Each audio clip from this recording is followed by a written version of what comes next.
Welcome to my world. 2 escargot, pate, frisée, 2 green salads. Okay, man, it's right here. Lamb chops, steak frites. Shouldn't you be doing something? 2 smoked filet and a pepper steak. Come on, make the dessert. Chocolate tart, please. As a cook, tastes and smells are my memories, and now I'm in search of new ones. So I'm leaving New York City and hope to have a few epiphanies around the world, and I'm willing to go to some lengths to do that. I am looking for extremes of emotion and experience. I'll try anything, I'll risk everything, I have nothing to lose.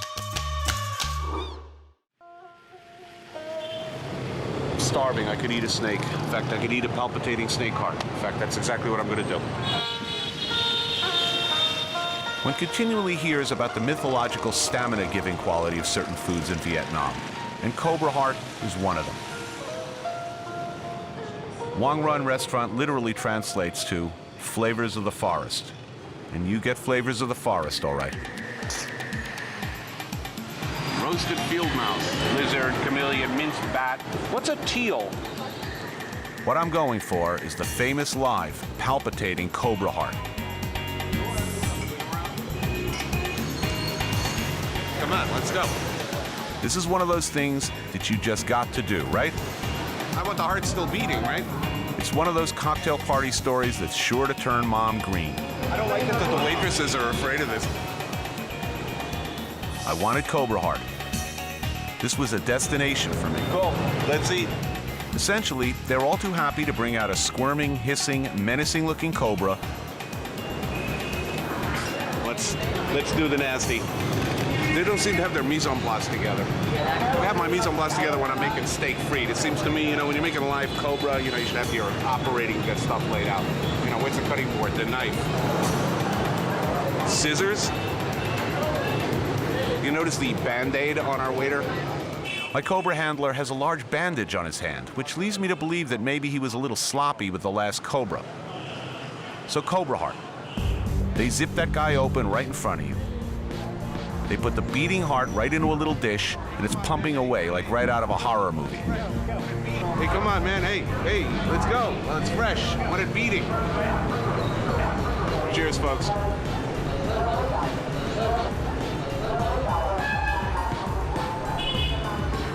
It feels strong. It kind of pumps on its way down, too. It's still ticking. Don't think this Cobra is going to waste. It's about to become a 5-course meal. Snake eating has long been a valued part of the medicinal repertoire of Vietnam. It makes you strong. Good, cook that up for me. You know, cut into chunks, sear in pan, slow braise. Now this is impressive. I'm told that every part of the snake is going to be prepared into a different dish for me. Okay, let's have a shot. Cheers, looking at you. Cobra heart makes you strong. Cobra blood makes you stronger.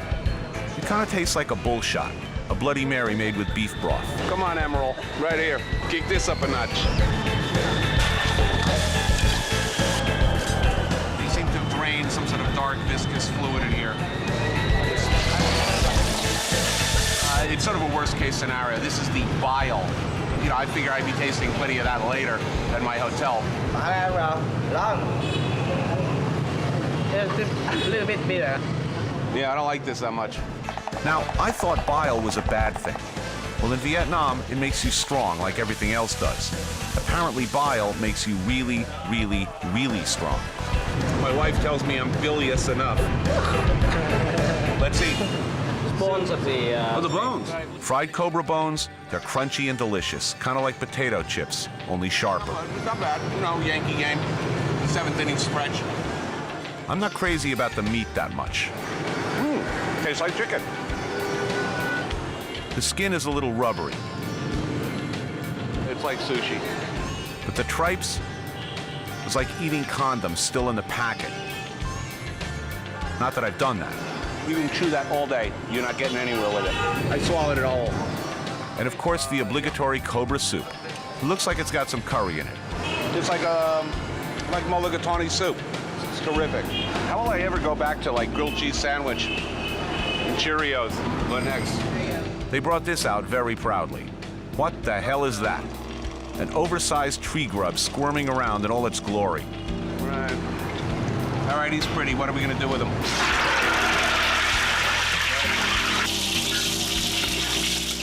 You know, I've already been gargling cobra bile, and they bring this along as course 2? Right, there's my grub. The cobra guts aren't enough. I got to do this for the cause. Thanks. It's kind of crunchy on the outside and creamy in the middle. Imagine a deep-fried Twinkie, only smaller. I don't think I'll be taking a batch home. It kind of looks like Alien 7, The Revenge. I wouldn't call cobra or tree grub everyday local fare. Do they sell this at D'Agostino? Not yet. Eating them is a lot like some Western foods that the sophisticated eat without thinking.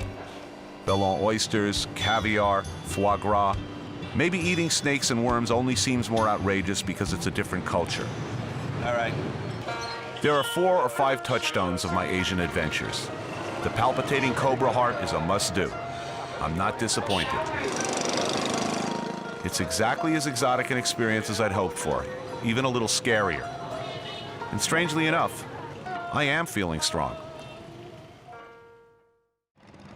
We've got a date with a duck somewhere up the river.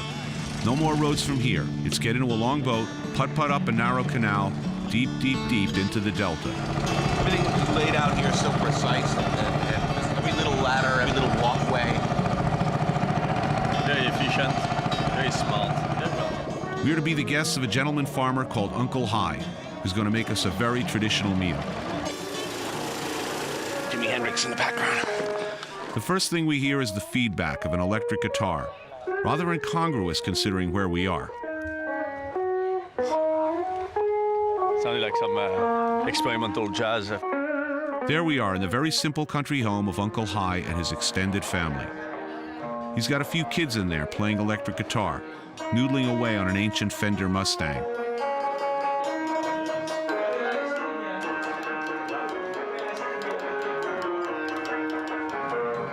Looking good. Việt Nam vào ngày xưa tới giờ. So we're greeted with tea and a plate of pear-shaped fruits called water apples. It's kind of sour. Very crunchy, a lot of fiber. Yeah, I can't wait to meet the duck. There's our victim. Sorry, fella. No, victims. It's for a noble cause. This is a traditional recipe created by workers in the rice paddies using resources readily available. You have ducks, you have clay, and you have kindling wood to build a fire.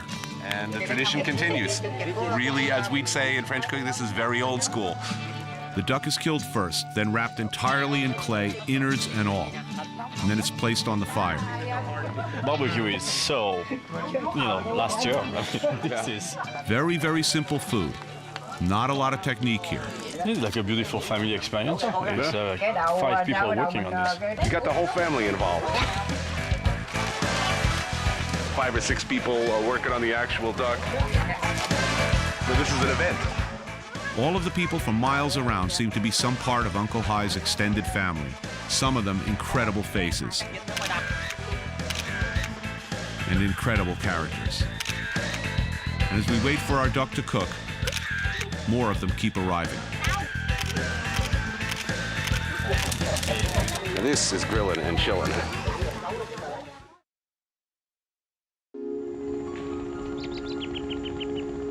Kanto is a beautiful city in the Delta. An agricultural community rooted in hard work and physical labor. It's farm country. And I think every farmer in the Delta has come out for Uncle Hai's duck in clay. And here we go, palm fronds. I mean, the flavors must be absolutely extraordinary. I can tell from the look on Philippe's face, he's thinking new restaurant, Shade Duck in Clay. Maybe New York, maybe South Beach. My mind is racing right now. Trying to imagine how to do that in New York. All right, this is smart. When the clay is broken off, the feathers come with it. And that is pretty cool. When dinner's ready, they lay a tarpaulin out on the front lawn.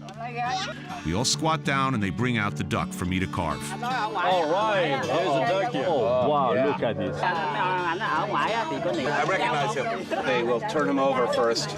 Keep in mind, there's no cutlery, there are no napkins. It looks like I'm wrestling with the duck. Before he was chef, he was surgeon. But I managed to get the legs off and the breast in fairly good tableside style, considering I've got a plate the size of a chiclet. First, I need another plate to put this on. I don't know if that's how they usually cut it. They'll probably be talking about this for a while. Okay, now, here we get into the good stuff. This is it. Oh, yes. This duck was definitely cooked without draining the blood or removing the innards. There's a little blood in there. It's cooked through. This is one of the best cooked duck I ever seen. Oh, okay. Bravo. This looks delicious. The clay cooking method keeps it tender and gives it a smoky flavor. So good. The flavors here are so remarkable. Pieces of duck meat, the dismantled carcass, and all else that remains becomes part of an incredible duck and banana blossom soup. Rich in texture, strong in taste, it's real hearty. It's enough to feed the whole crowd. The smell is just extraordinary. There we go. Very rich. It's cooked for quite a few hours. And it's just remarkable. It's a beautiful stew right there.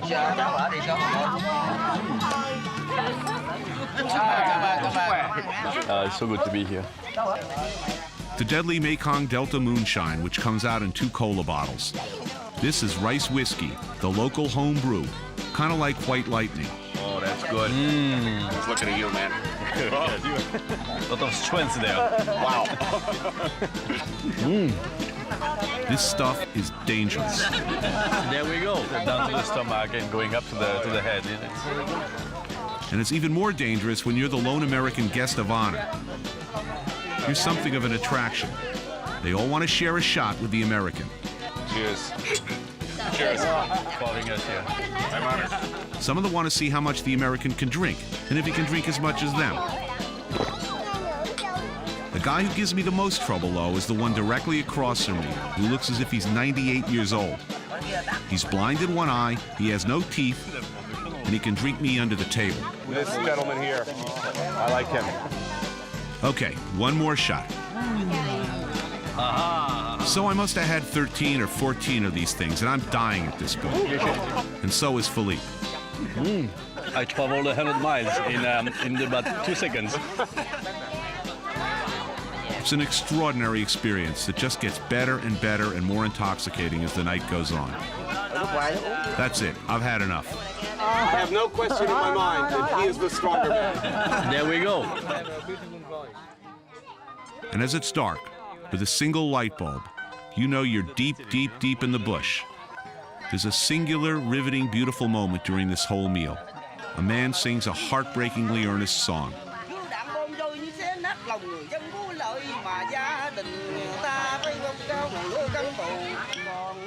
It's absolutely enchanting. Looking over at the glazed look on Philippe's face, I suspect he is similarly affected. There is everything here. All the senses. Beauty, the sweetness of the air, the food. My belly is full, my head is swimming. Somebody take me to the river. Tomorrow, Philippe's off to New York, and I'm heading north to the beaches for some seafood. But this is a night I will not soon forget.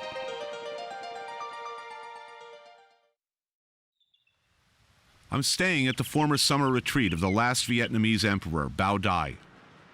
He may be gone, but one of his royal dishes remains, the much sought-after bird's nest soup. The soup contains hardened strands of bird mucus, which sea swallows use to make their nests.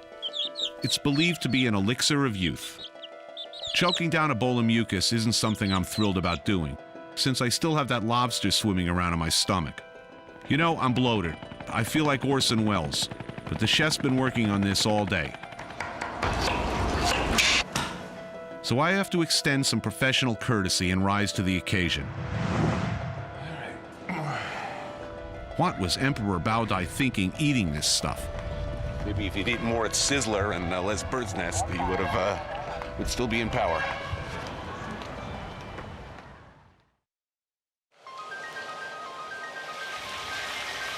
Nest harvesting is a precarious venture. Harvesters rappel down rock faces to reach the nest, steering clear of the poisonous snakes. Not to be taken lightly, the highly prized bird's nest, which is no bigger than a child's hand, is rare and difficult to obtain. The motivation for risking life and limb is the high return on nest. It can fetch up to $4,000 a pound. This is a slight incline, but believe me, feels like Kilimanjaro to me. Fortunately, I won't be choking down bird's mucus right away. Bird's nest soup involves a lengthy preparation. So here's how this royal dish breaks down. A swallow's nest, quail eggs, rock doves, medicinal herbs, and a coconut. First, drain the juice. Separate the strands of the bird's nest. Hard cook and peel eggs. Chop rock doves. Season with salt, pepper, shallots, ginger. Soak the medicinal elements, wolfberry, lotus root, and silver ear mushrooms. Pack all the ingredients into coconut. Add back the juice as a base for the broth. Then steam for 5 hours. Bird's nest soup is highly revered as traditional Chinese medicine. You know, maybe this stuff will work. Because it cures God knows what. My lungs will clear up. Because it makes you strong. No problem exercising. And because it has therapeutic and restorative qualities. Give me that clear porcelain complexion I always dreamed of. This could usher in a whole new period of my life. This could be a good thing. Thank you. Ah, bird's nest. Okay, so the strands of mucus taste like overcooked angel hair. Actually, it doesn't taste bad.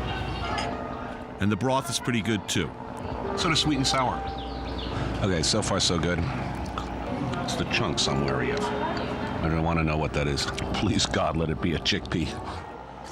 Tastes like one of those Chinese herbs, a little bitter. I can live with this. I'm relieved. So I'm getting past the mucus aspect and all the chunks. I'm thinking I'm home free. So you can imagine my surprise while tunneling through this stuff to see head and beak come popping out at me. Oh, yeah. That's our little friend. Yeah, I recognize him. That looks like a collarbone. I knew they used rock dove, but the whole thing, it's like something out of Evil Dead. That's a real capper. The broth was the best part, and the nest wasn't that bad after all. But I wasn't feeling too good after this stuff. It did not make me feel stronger.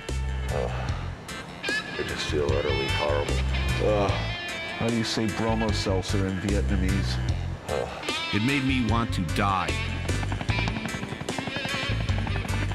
The horror. The horror.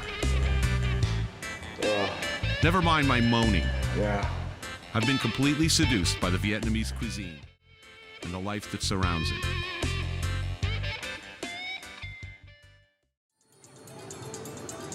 As the celebration of Tet continues, the streets are abuzz with activity. Everyone's dressed up for the holiday, on their way to visit family, bearing food, offerings, gifts. The Vietnamese look upon guests during Tet as very auspicious. I'm glad I brought my suit. I don't want to look like a slacker in front of the family. This is my grandfather's, my father-in-law house. Okay, meeting the family. I haven't been this nervous since I met my own in-laws. Hello. Oh, thank you. And my father. Well, nothing soothes the old nerves like a little Hanoi vodka. All roads lead to intoxication on this shit, don't they? Is there something about me, some quality that urges people to make me very drunk? The Vietnamese rice wine. Oh, good. You know this. We call it the fresh bile, extracted from the bear. Bear bile. Okay. Not politically correct. Dilemma time. Really. But I'm a good guest, or I try to be. Oh, I'm very excited at this prospect. Just in case I have any reservations, Lynn reads the list of benefits that the drink will provide for me. Digestive system, the bear bile wing. That's a frequent problem on this show. Cheers. The best. Okay. Yeah. And unsurprisingly, actions unfold with a familiar logic. Happy New Year. Okay, maybe I don't have the Vietnamese calendar quite figured out yet.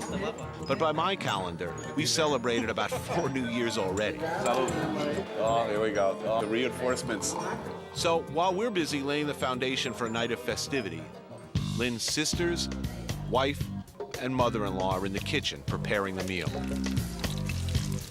All right, I know it doesn't seem fair, but seriously, would you want a bunch of guys gargling with bear bile cooking your Tet meal? As in most Vietnamese kitchens, there's a keen reliance on simple ingredients. But the key is how different flavors and colors and textures work together. And of course, presentation is important. This square cake is ban chang, made of glutinous rice, fatty pork, bean paste, wrapped in dong leaves and tied off with bamboo twine. It steams for over 12 hours, and it's a must-have during Tet at Hanoi. This is the chung cake. We call it bánh chưng. And this is very traditional one with the bean and the pork. Bean and pork. It looks good, doesn't it? Yeah, bean and pork. I prefer. Yeah, me too. Tradition extends through most of these dishes. It's an astonishing spread. And again, every table seems to naturally end up having this incredible color contrast. As Lynn has sensibly pointed out, get those beauty shots now, because we're about to do some serious damage to this. I think you try some of this first, and then you try this later. Okay. This is the color of the rice during the Tet holiday in Vietnam. The rice is colored by the orange fruit it's cooked with. Though each dish may work fine on its own, most are meant to be used in combinations where different tastes and textures complement each other, like the spring roll with the ubiquitous dipping sauce, Ngoc Nam. This is the young bamboo shoot cooked with the pork. I just pulled a piece of bamboo shoot out. People started to jump up. Make sure I get a little green onion with it and broth. It's not about a single thing. Sweet goes with sour, opposing colors, opposing flavors, and I like that. Oh, good. Principles in action. And clearly, you absolutely have to have this with this. Yes, sure. Sour pickled onions with savory ban chang. Actually, it resonates with the classic garnish for French pâté. You're getting the same kind of savory, sweet, sour thing going on. And I like that. This is an innate sense of what's good. There's a definite sense of past culinary influence. Stir-fried frog legs. A galantine of pork. It's pâté-like. Liver and the heart of the pig fried together with the onion and carrot. It's good. Like holidays in the States, this food, this meal, reflects personal associations and long traditions. This is the young rice cake. I went to the pagoda. I left it on the altar at the sacrifice. Now I can enjoy it. It's not only the cake, but I'm now having the happiness and whatever I wish for the whole year. I wish that for you also. Yeah, for you too. Even in English, it is impossible for me to describe how grateful and honored I am to be here.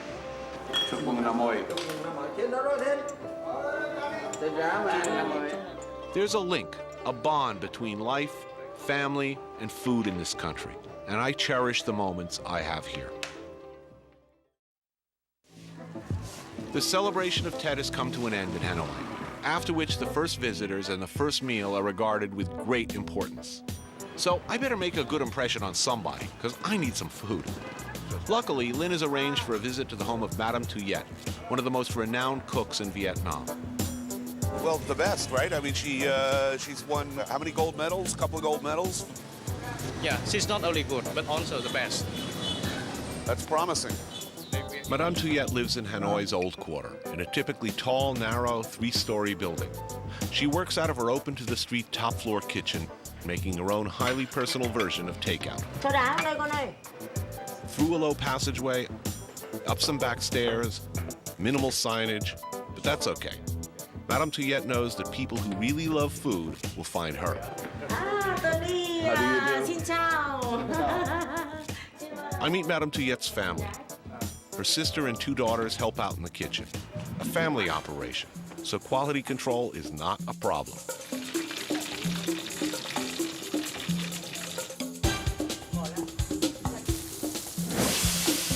This is going to be a good meal. I can tell already.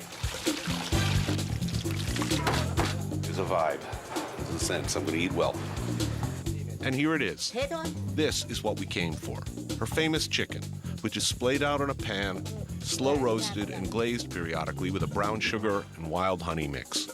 Khi quay lên cái mùi. Customers have been known to line up down the street for this stuff. Để ý cho chị mấy giờ rồi nhá. Yeah, this is one of those smells real good in this room situations. Cá nuôi lồng cái thịt nó bị bở. Sờ sờ này. But there's also something else. Snakehead fish. Excellent. There are several types of snakehead fish all through the country, from the Right. north to the south. The But stuff she in the north is prefers the the best. stuff of the north and should be caught from the nature, not the raised one. Wild, right, farm. The same rules apply in the States. The wild is always better than the farm raised. The fish is sliced, then rolled around a stuffing made of pork and mushrooms. When you take out a piece of a fillet of fish and you put something, a filling in the center, and roll it like this, you would call it a poquette. So this would be a poquette de poisson avec pork et champignons, actually, something like that. The rolled fish is dunked in a cornstarch batter and popped in a hot oil. Head and spine follow. Now, snakehead fish are a problem in the U.S. because they can actually crawl on land and kill larger animals. So it hasn't quite made the leap from nuisance to being on the dinner plate yet. Since all good cooks know that too much of a good thing is just enough, there's plenty more, including a big plate of screamingly fresh spring rolls. I see we're getting another coat on the chicken. The paper will prevent the skin from being burned by the heat.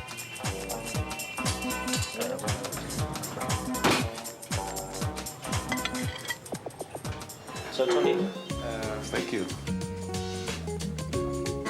Sức khỏe. Sức khỏe đầu năm. mới đầu em cũng vội không nói là của ai. And now I understand why her honey chicken is so famous. Ăn à? Tôi hứng. Now, I want to make sure I'm eating the food according to local customs. He has his good reason for that. 5 fingers? Ăn thế này Ah, ngon. good. So I can just get right in. Good. Tell her I'm very relieved. The snakehead fish rolls are incredible. Pork and fish go together so fantastically. Ngất. Oh, magnificent. Ngất luôn. Không biết là anh có để ý không đó. I just explained to her that food bring Tony to her, and she will go to Tony for food. The bridge. The bridge is a food. It's a full mind-body experience, this. Oh yeah, here comes the good stuff. Em hỏi nó xem là There are a few things in this world I like more than a good cup of coffee. And I happen to think that the best coffee in the world is made in Vietnam. So it shouldn't be a surprise that Madame Tuyet has her own personal blend. This is the best of the best. You're climbing the Everest of coffee. This is the mountaintop. This is it. Oh man, is that good. Ah, my friend Lin. Once again, he's done me right.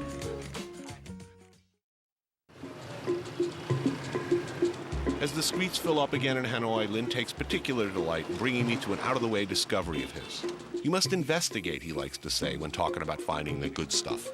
Where are you bringing me now, Lynn? It is a small alley inside of downtown in Hanoi. The inn shop. Yeah. Eels? Yeah. All right. I like eel. So that's the name of this place, right? The eel shop. No messing about there. We know what we're going to be eating. But it's not like you don't have choices. Eel with banana leaf, eel and mushroom, a big bowl of eel soup, and stir-fried chili eel. Let's have what you eat when you're here. You're the regular. The best to me is the eel that is cooked in the bamboo. You want a particular dish, you go to a place that specializes in that dish. You don't go to some place with a gigantic menu with 22 different types of things. I mean, they call it the eel shop, and it does a lot of business. It's a pretty good bet that They do eel pretty well. They have very nice kind of salad. Yeah? I like a salad now and then. This is Vietnam, so I expect a few differences. So that's banana flour. And these little green guys, they look good. In Vietnamese, we call it hung vegetable. The salad also has pickles, sprouts, and a spicy dipping sauce. Oh, that's really good. It is really crunchy, delicious. Tastes good for me. But he likes this kind of salad. Well, Enough rabbit food. Bring on the eel. Take your raw eel, a little sugar, and a nice wad of garlic. Slide it into the bamboo and cap with Vietnamese herb. Place over hot coals. Sit back and let those babies roast.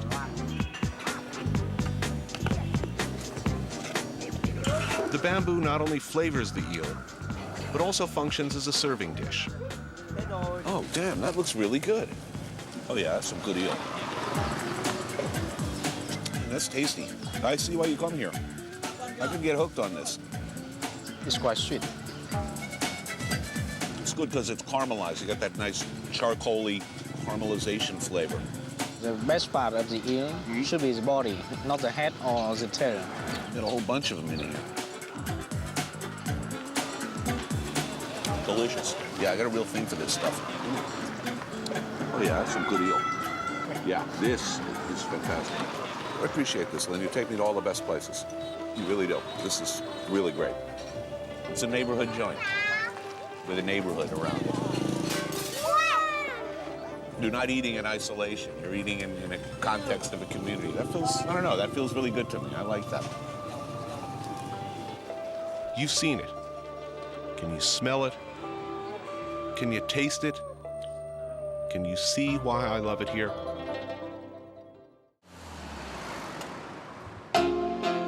This is Imperial Herbal Restaurant in Singapore. As you know, in much of Asia, the line between food and medicine can get pretty slim, even permeable. And this is a really good example of that. I'm gonna get myself a little doctor checkup here, a couple of dishes recommended, and eat a really good meal. It's a fairly, as you will see, wacky menu, but good. At Imperial Herbal, you get more than just General Tso's chicken and some wontons. This is Chinese food holistic style. Resident Chinese medicine expert Dr. Li Lian Singh will not only assess the balance of your yin and yang, he'll also help you figure out what appetizer you should choose. I'm just hoping that my menu selection doesn't involve the words painful swelling and itching. How are you, Tony? Everything's fine? You look tired. Well, at least I can expect an honest assessment. Your tongue, please. It says the yin and yang is not balanced. Your yang is more sort of a dark color. A dark colored yang. I don't know if I like the sound of that. I have been a little dizzy, just for a little bit, maybe 2-3 times a day. 2 to 3 times a day. Yeah. This is not going well at all. I'm tired looking, my yang's all whacked out. At this rate, I'll be enjoying my meal in a zip front bag. What would you recommend I have tonight? They say try not to eat too much spicy fried food because your body is too heat up. So you need ginseng and also more vegetable. A prescription for good health. I feel my yang straightening up already. I will. Thank you. He's having the ginseng with freshwater fish soup that Tony needs to build up his stamina and energy. My friend in town told me that when I come to this restaurant, well, he said that the last time I was here, he had some special fish soup, and he was unbelievably windy, I think as he put it, for 3 days. A little ginseng, a little boiled fish, some lychee nuts. It's great. And really, what's 3 days of flatulence for achieving inner balance? Oh, well. Meanwhile, back in the kitchen, they're whipping up the next dish. Fresh lily bulb and braised codfish in a fermented rice wine sauce. Okay, a fermented rice wine is one kind of wine that makes the fish taste delicious. Try it. It is delicious. Tastes like sherry. So far, they're batting 1,000, but I'm still looking for that unique item that rises to the occasion. Oh, no. Here we go. Deer penis wine. I haven't had this. Is this something I should be drinking? Yeah, you can have the Superman wine. Yeah? That's called the deer penis wine. and also help you for circulation and also boost out your energy. Oh, then definitely I'll have a glass. Thank you. That was not part of my prescription. Superman wine, an energy booster. I've had, 2 out of 3 parts of the 3-piece unit. I think it's time, don't you? What's that floating around in there? What happens if it works? I mean, do you wrap a tablecloth around your waist, when you walk out of the restaurant? I feel something. Maybe it's fear. Good to the last drop. Why, you drink so fast? Yeah. Slowly. Slowly. Next time. Do you want another? Sure. Getting another glass. She looked worried when she said, "You want another glass?" I said, "Yes." This is one of the house specialties called the quick fried egg white scallop. Another house specialty, egg whites and dried scallops on a nest of shredded potato. It's good for circulation, and it'll give my complexion that fresh scrubbed Noxzema girl look I've always wanted. Oh, that's delicious. So, an hour from now, I'll have clear skin, clean lungs, and I'll be farting like nobody's business. Life is glamorous on the road. I think maybe one more dish. What would you recommend? You want a deer tendon? Have you tried a deer tendon? The deer tendon is good for you to improve your leg muscle. Oh, good. That sounds terrific. I've been on my feet for 28 years. I'm ready. I come in. Thank you. Ah, yeah, some deer tendon with fresh Chinese yam to strengthen the legs. I guess I won't have to hit the Stairmaster tomorrow. Not that I ever hit it. This is the braised deer tendon. Beautiful. Oh. It's good, and texture is not disturbing. It's like pied de cochon. Listen, it's real easy to sneer at this stuff, and God knows I love an opportunity for a few penis jokes. But honestly, I do feel my yang getting brighter, my complexion clearing up. I feel, well, like Superman. I'm not sure if it's the fluorescent lighting, the cafeteria-style trays, or the steam table offerings, which have always been a sign of bad things to come. For whatever the reason, the words home cooking aren't suddenly leaping to mind here. There's a certain prepared in bulk quality to the lineup. You should have eaten at the market. Feeling unprepared to negotiate the selections, I fall back and let Sapia make the calls. As I understand it so far, we're going to get some barbecued fish, some pickles, some oxtail soup, and some other stuff.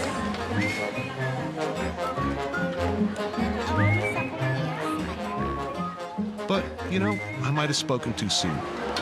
We bring the stuff outside and it looks pretty good.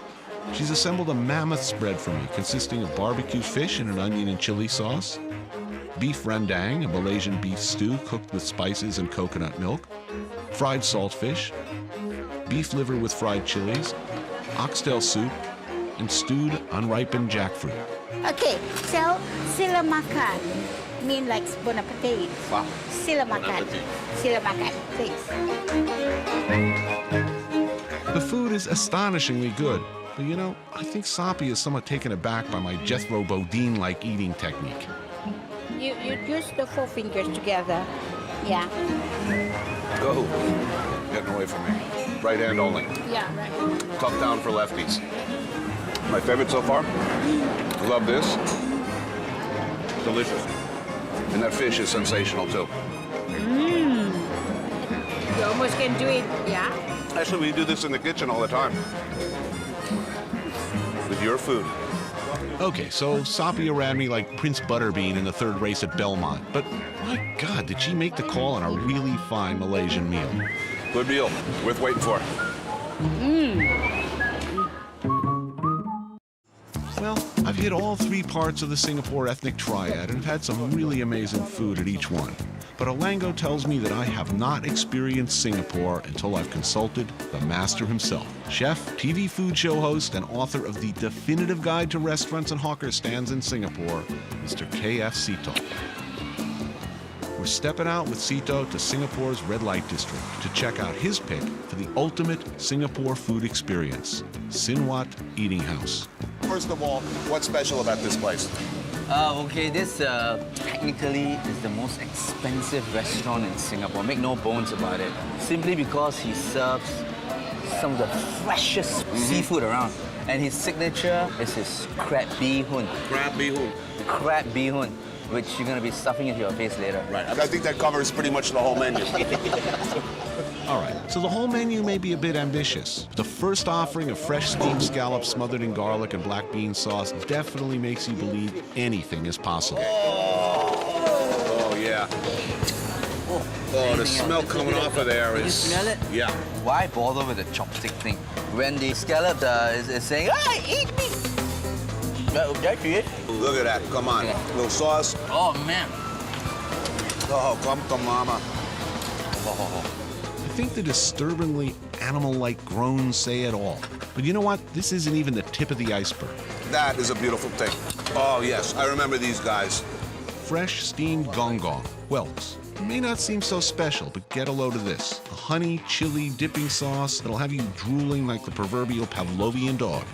This guy takes half a day to prepare this. He's got honey, chili, scallions, onions. I'm struck dumb. Too much of a good thing is good for you. Words of wisdom, Sito. Words of wisdom. It's always fun when you hook up with an enthusiastic local who eats for a living. You know, get together, compare notes, commiserate, try to one-up each other. Like me, Sito is a driven, half-TV guy, half-foodie who has plenty to say on the subject. How often do you eat? Like, if you go out to eat? Breakfast, a bit of brunch, lunch, and you do a bit of tea, and then dinner, and then supper. Supper is B.I.G. in Singapore. Food is really 24 hours. Wake up at any time of the day or night, think of any food, somebody is selling it. I know you've eaten jelly grass. I know you've eaten donkey butt. Donkey butt, scorpions. And you've had scorpions. Yeah. Have you had a Denny's Grand Slam breakfast? I'm afraid not. But you know what I love? When you have a big crab, a female, and you cook the head upside down, and you got that soupy fat and roe, just the fat, you take a piece of bread and run that fat around in there. We'll be eating that later. We could do this all night, man. All night. One of the downside of our job is that we eat too much. To you, it's fun, but we can be potential big business to the health doctors. You're not frogs, I remember. You're not into frogs. No. Man, he's got a memory like a steel trap. It's the French thing, you know, the frogs. I cook them. They taste like fish tank to me. You got that little syrupy stuff at the bottom. Not good. Now, I know what you're thinking. Tony, you're a chef at a French restaurant. Isn't it, like, illegal for you to not like frog's legs? In a word, no. But Sito hasn't steered me wrong yet. And Chef Danny Lee's preparation, steamed to perfection with loads of fresh minced garlic, gives me even more reason to suspend my amphibian aversion. This frogs, steamed frogs, this will turn your life around. There's something very suggestive about this dish. I mean, we were just talking about, you know, Ursula Andress on the beach. It kind of... You see the legs? Yeah. Ooh, that's gotta hurt. I'm usually indifferent on frog. I know this is gonna be good. This is gonna be good. No. Live on Just Anthony drop it right Bourdain's program. I'm there. It's hot, watch it. No problem. Okay. Yeah, that is great. Before I was indifferent. Oh, man. Eat it when it's hot. That is some king hell frog. It's been ordained. All right, so I never thought I'd say it. Those were some damn tasty frogs. Sito has picked the winner, yet again. Finish it, Anthony. It's got your name on it. My meal with Sito and Alango ain't over yet. Chef Danny Lee has more than a few surprises up his sleeve, including this one. A rare and extremely expensive fresh spotted grouper, steamed with ginger and green onions and served with the chef's famous mystery sauce with soy. If this number doesn't get you going, you better check your pulse. Ooh, the spotted grouper. Okay, so show me exactly what is the absolute best part. Absolutely best part. The Cantonese love this part. The meat here, it cradles the stomach, you know. I'm in heaven. Oh, it's so tender. I'm leaving you the other cheek. It's speaking gibberish now. Unbelievable. Look at me, I've been reduced to a primitive, almost feral level by this meal. And who's to blame for this wonderfully deranged state I'm in? This man, head chef and owner Danny Lee. A guy who at first glance looks like he should be trying to help rid Bushwood Country Club of its gopher problem. But don't be fooled. Danny and his semi-clad crew of kitchen mercenaries are flirting with genius. Need more proof? Check this out. steamed tiger prawns on a bed of minced garlic with scallion garnish, fresh stingray steamed with ginger and green onions, served with a generous helping of soy and garlic broth, and finally, an entree that is both ingenious and outrageous, the restaurant's signature dish, crab bihun, a savage blend of Danny's secret garlic broth, rice vermicelli, fresh chili peppers, and Sri Lankan crabs the size of your head. And the results? Well, where does one begin? Man, look at that! Look at that! This is where he goes berserk. Look at this roe.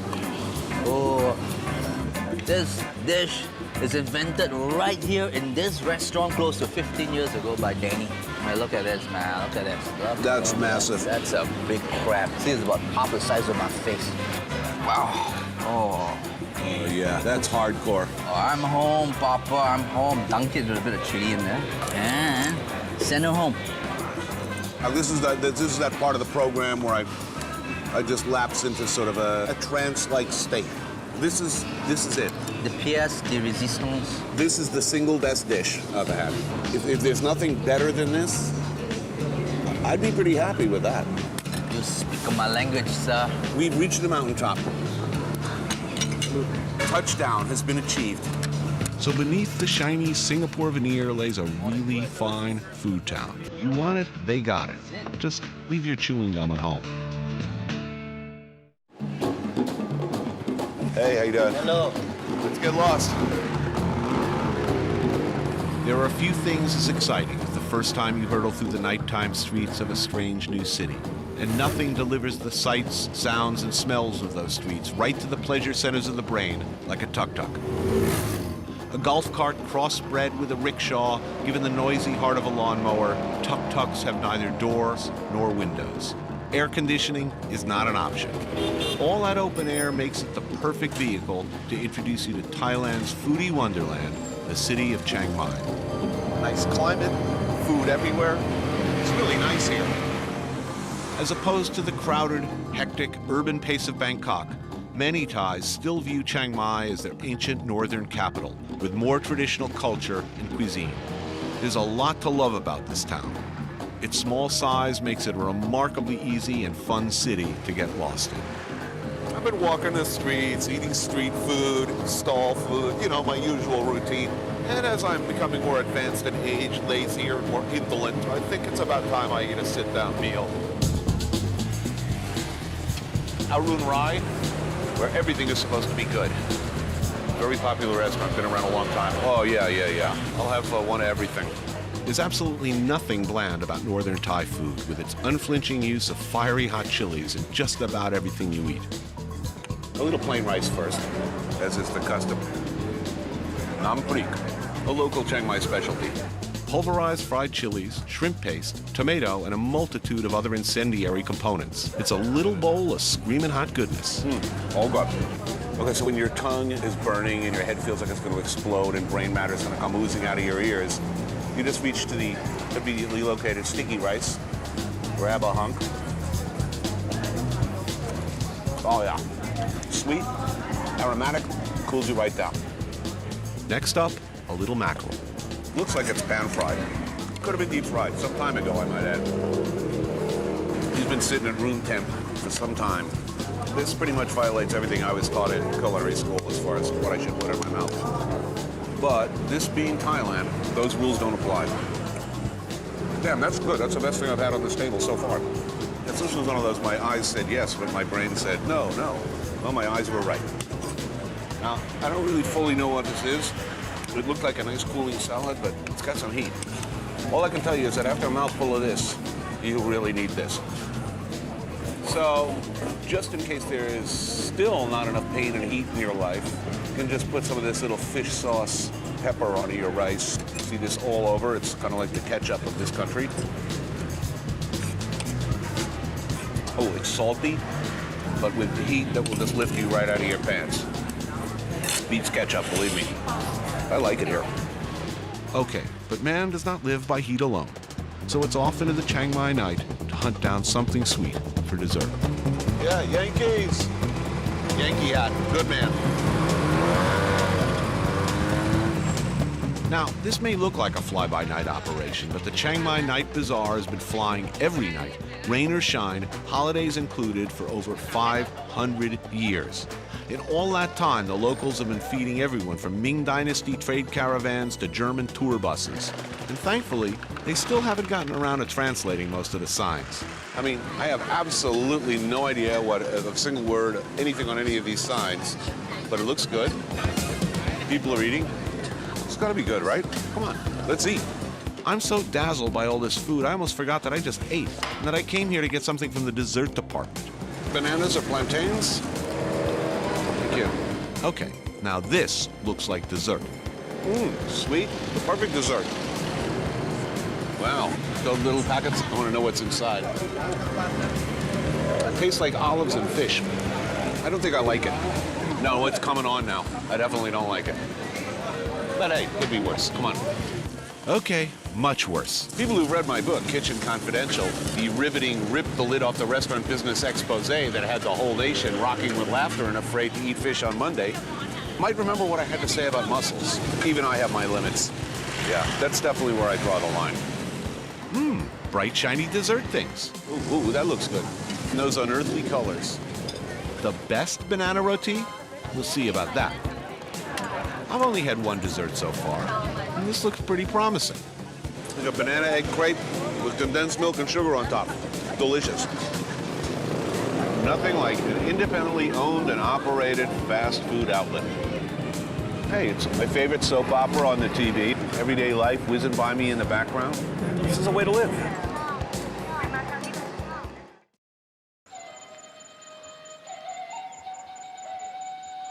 I said I wanted to get lost, right? That's what this is all about, getting lost, going off the beaten track. So I'm about, I don't know, 60, 70 miles outside of Chiang Mai City. This is off the road, and it is utterly, enchantingly, magically beautiful. Well, I'm counting on that worldwide tradition, and I found this to be true anywhere on Earth. If you show up hungry, you show up for dinner, just about everybody in the world will feed a wandering stranger in need of a meal. So, I'm hungry and I'm hopeful. How about this place? Party going on. Okay, who's got the keg? Oh, this does look like a party. Okay, I don't remember going to school with any of these guys, but I better clear this up right away. What's she rolling over there, man? Tobacco. Locally grown tobacco product, rolled up in banana leaf. How do I say, can I score one of those bad boys off you dudes? I used to smoke Luckies. I think I can handle this. Known locally as Buri Shio, it turns out to be a pleasant surprise. It's delicious. This motion, that can only be good, right? In the kitchen, the real action is going on. While some members of this extended household prep the elements of our meal, I'm introduced to another northern Thailand specialty. All right, if I understand this correctly, you take a fermented tea leaf named mang, wrap it around a piece of salt, pop it in your mouth, and chew. Boom. And I guess swallow. Oh, you do? You spit?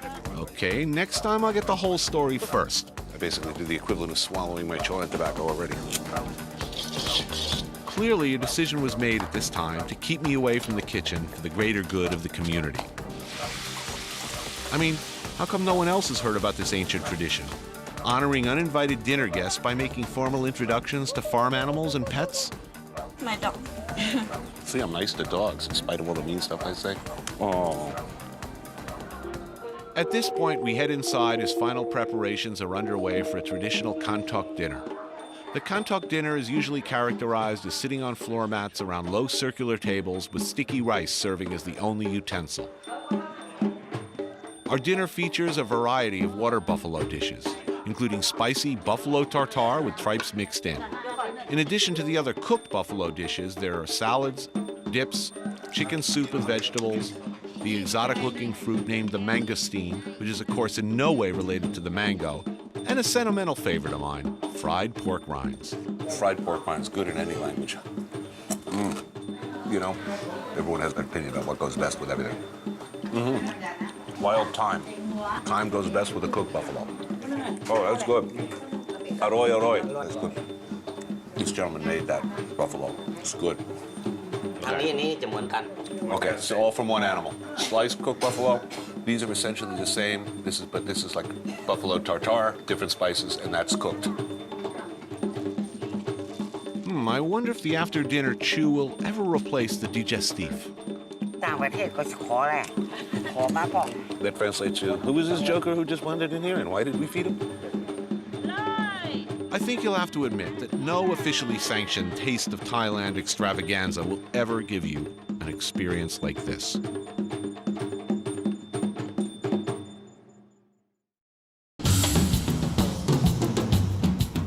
I say get your butt out of the airport bar and jack into the main vein. Thailand, Bangkok. So here's the story. I have less than an 8-hour layover before I have to move on. I know I can only cover a few bases, so I'm going to choose one pocket of town and try and make the most of it. Say what you will about this city, it is never boring. Evidence to the contrary, I'm not a complete knucklehead. As much as I'd like to careen witlessly through Bangkok, I have limited time here. I need guidance, and I know it. Which is why I'm gonna hook up with Jerry Hopkins, the author of Strange Foods, also the classic Doors biography, Nobody Gets Out of Here Alive. Haven't met the man before, but I am familiar with his oeuvre.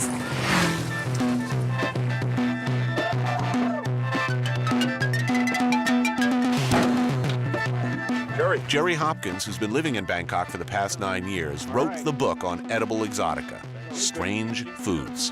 Do you get more limber after a few years of doing this? Yeah, it takes a little while to get used to it. It's good to finally meet the guy whose book has inspired some of my most outrageous meals. I have to tell you that I have used this as my guide for years, and I was flipping through it and realizing, oh yeah, did it. Durian, no problem. Snake, oh yeah, all over that. A snake bile, never again, though. It's something you're not supposed to hold in your mouth and swirl around like brandy. I mean, it's... Yeah. I mean, that goes down fast, right? Yeah, Jerry, and it comes up even faster. Anyway, have you had Lao food before? No, I haven't. This is called Ba Lao, named for the country Laos. This is the Mississippi of Thailand. It's the poorest region. It's where the cooks come from. It's where the cooks come from. Sort of like Mexicans in New York. All great French and Italian cooks all come from a little town in Mexico. Some of the most creative chefs in the world come from impoverished regions like northern Thailand's Lao area. Limited resources force them to use unconventional ingredients, creating entirely new dishes and combinations. So what do you recommend we eat here? Well, I thought we'd try pla ra. It's made by taking fish, usually anchovies, pack it into a big ceramic jar, throw in some salt, seal it, and let it sit there and rot. When they pour off the juice after 3 months to a year, the gunk that's left, the really stinky fish that's left, rotten, that's what we're going to eat tonight. And I'm going to like that. Why? Well, I don't know. This is like the Vegemite of Thailand, right? There's no explanation for it other than exactly. You got to be from here. Okay, cool. I'm ready. Pla ra, sure. Chili peppers may numb the taste buds, but bringing up the heat and adding a little cilantro may not be enough to make rotten fish palatable. But hey, you never know. Accompanied by fresh vegetables, this may soon be on the happy hour menu at your local DGI McFunsters. Oh, this is the pla ra. So this is a stinky fish? Yes, this is the stinky fish. But let's face it, we're talking about rot here. It's pretty runny. Slurry-esque. Is this going to make me strong? You make your breath strong. Tastes like anchovy paste and chilies that sat in the sun too long at a picnic. That's pretty damn tasty, I gotta say. You know, on the rot meter. This is pretty good. You like that? Yeah, it's good. I'll tell you, if I went out on a date in high school and smelled this on a girl, it would not be a turnoff. But should that date be turned off by a hunk of frog skin between my teeth? There are plenty of unconventional forms of protein in this part of the world. These are dried frog skins that are chopped and deep fried. The amphibious nacho chip of Thailand. A little chili chutney, and it's good to go. Amphibilicious. Frog skin. Good opportunity for a French joke, but, you know, I've been beaten on them. A little. I did because I love. This is like kind of like very, very crispy soft-shell crabs. front of tongue heat. See what I'm saying? Rather than like the full tongue heat, this gets you up there. I'm digging the heat on this stuff.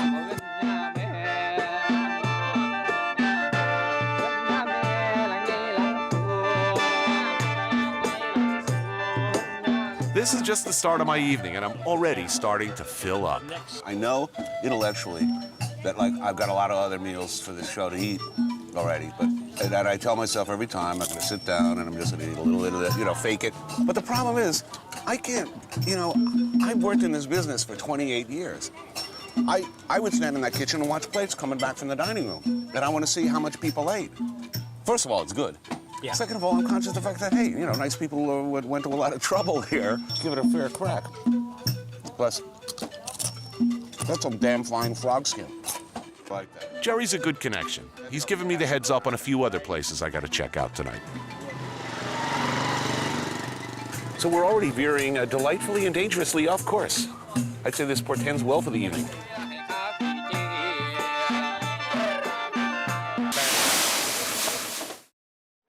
My whirlwind layover tour continues. I'm off to Singapore for yet another quick stop. Yeah, sure, I've been up all night. There is no rest for the weary. But there is, of course, good food.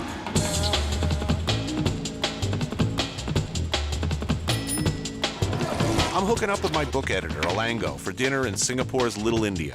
Breathe deep and get a head full of spices. So, Alango, buddy, what's it all about? What are we going to eat here?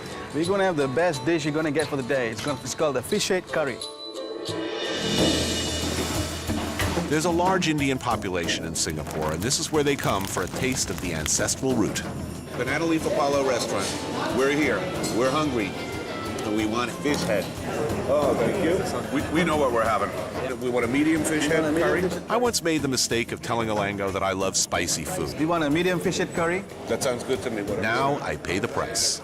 As spicy as you can make it. Do you want some chicken masala? Yes, sir. And of course, 2 Kingfisher beer. That's good for start. Thank you. Before dinner hits the table, we get business talk out of the way.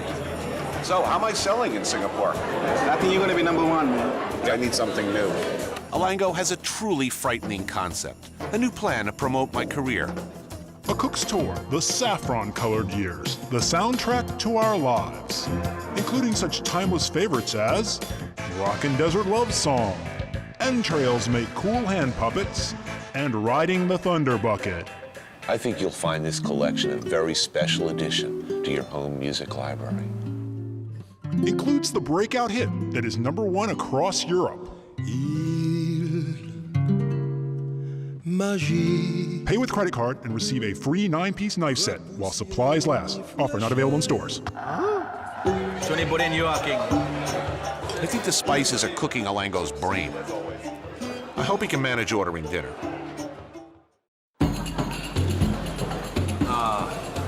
Hungry. It smells good in here. Yeah, we should get some nice chicken curry. Yeah, I'm ready. All right, let's get down to the real business at hand. Chicken masala is a favorite around the world. In fact, it was recently proclaimed the national dish in England. Chilies, cumin, and coriander provide much of the punch.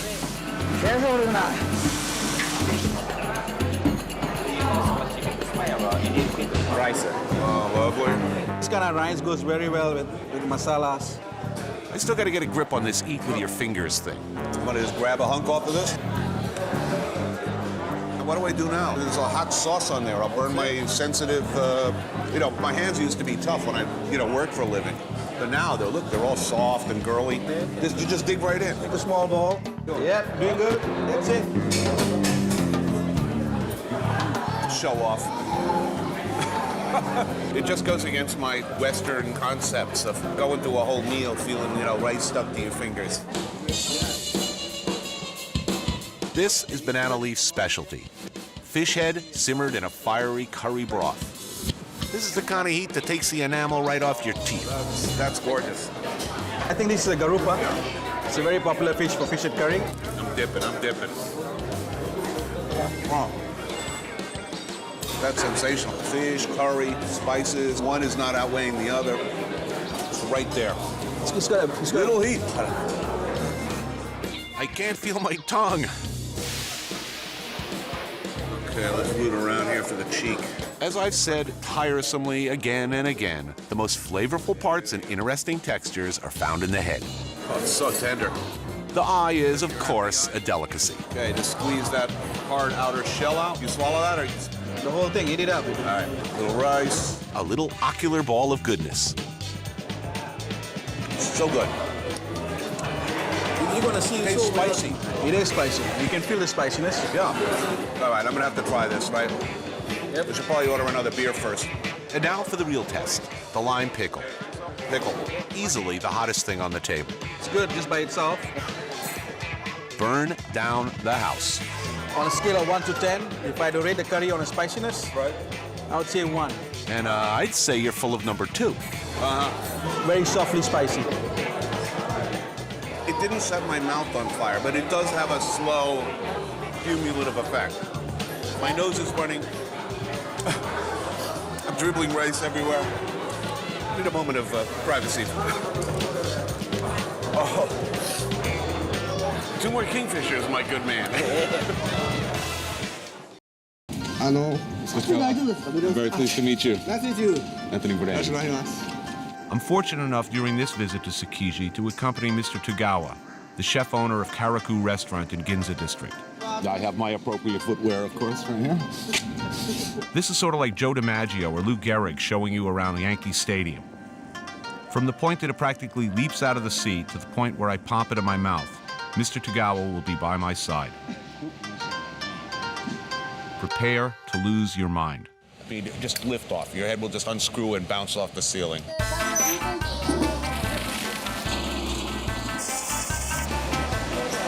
Tsukiji is acres and acres of fish, fish, fish. Restaurants, retail store owners, and other buyers are purchasing fish for the day. Over 2,600 tons of fish is sold here daily. That's a big tuna sandwich. First thing you encounter when you visit Tsukiji is big. It's really big, it's really spread out, and the choreography has to be seen to be believed. There's a system here. Everybody seems to know the moves except me. Mr. Tagawa is we're gonna follow him around as he does his shopping, and then we're going back to his restaurant, and he's gonna show us what he's gonna do with this stuff. You know, there are few things that get chefs as excited as looking at a really pristine piece of seafood. Abalone, about $40 a piece in the States. Oh, liver? Liver, yes. I know what sea eel. Yeah, sea eel. He can show you the sea eel, the different kinds of the eel that we wanna eat. Eel is an expensive delicacy in Japan, prized not just for its flavor, but for its legendary, how shall I say, stamina-giving properties. Viagra of the sea. He looks tasty to me. Having picked out his eels, Mr. Tagawa is now ready to move on to his next purchase. See the octopus? Just incredible. Just want to start weeping. Generally, in the life of a chef, you find yourself working comfortably within a certain range of flavors and textures. And then suddenly, you see all this. Immediately, you want to rush back to your kitchen to find a way to work with what you've just bought. This octopus is holding on for dear life. He's got a death grip on the tank.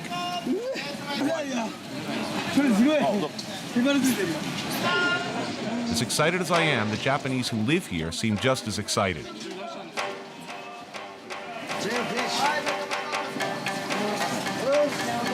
Okay, here we go. Say goodbye. Seafood is taken very, very seriously here. It's got a strange and terrible beauty to it. Value is put on good food. Very fresh. To us, food is worthless until somebody famous puts a sauce on it. It's not that way here. There's a respect for ingredients that goes against the grain of a lot of Western cooking. One widely used ingredient is the much revered tuna.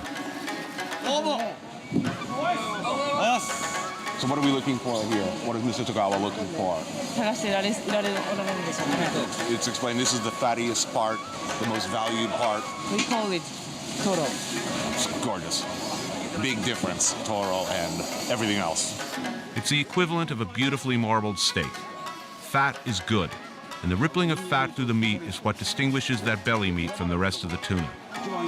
You get that same feeling of being at Tiffany or Cartier. I mean, you just look at this with lust. And you know, just the subtle difference. It's like grading gems. It's fought over, bid over, talked about, and examined. And you can see they're very different pieces with very different qualities. When you're a chef, you come down here and you see this, you're thinking, you know, what you can do with these various pieces. I can hardly wait to see what Mr. Tagawa is going to do with this stuff.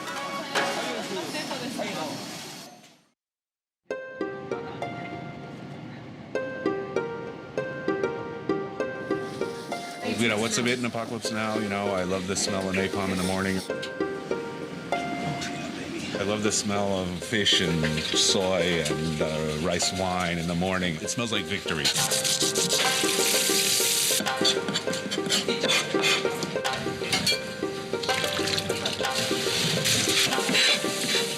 I'm always very wary of stepping into other chefs' kitchens. Hi. It's an obstruction. I'm instantly aware, chemically, on a cellular level, when, you know, there are interlopers in my kitchen.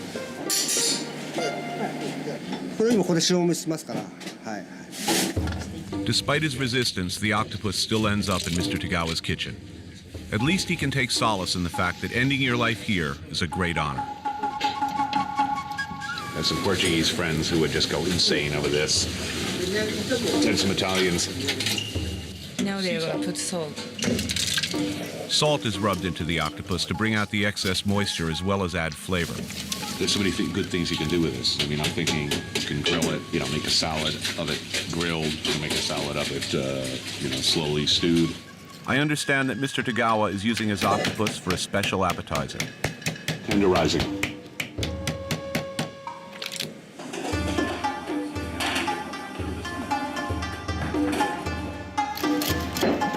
At the sushi bar, Tagawa's chefs are busy making magic with the fresh fish from Tsukiji, including the eel. It sounds fresh. Even with my eyes closed, it sounds fresh. And I'm thinking, nice knife technique. You do not see this level of knife skills in French kitchens.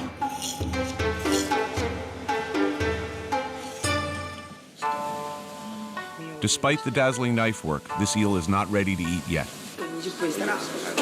He boils 20 minutes. It's sugar.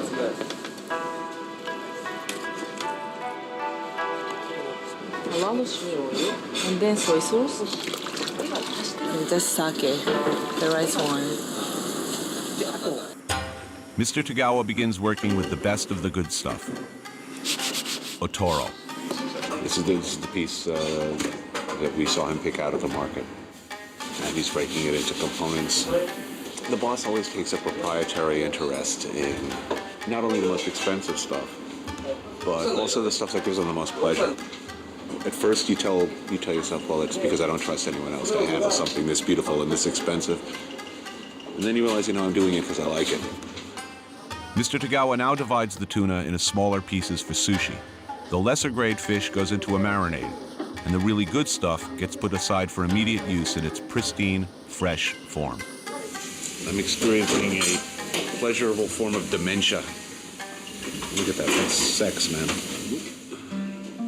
Finally, the meal's ready. Michiko, Shinji, and I sit down to eat. Okay, come back.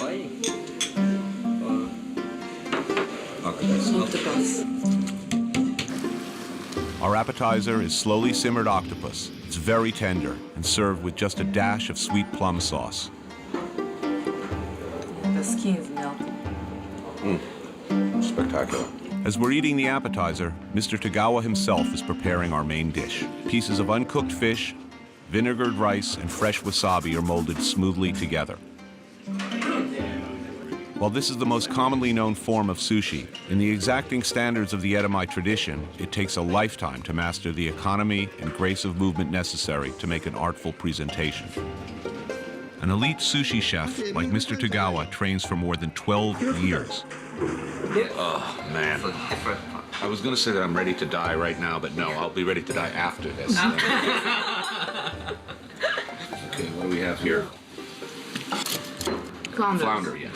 Shrimp or prawn? Prawn. And Tuna. not just tuna. No, this is otoro. The Toro part of tuna. Also on the plate are marinated tuna and raw eel.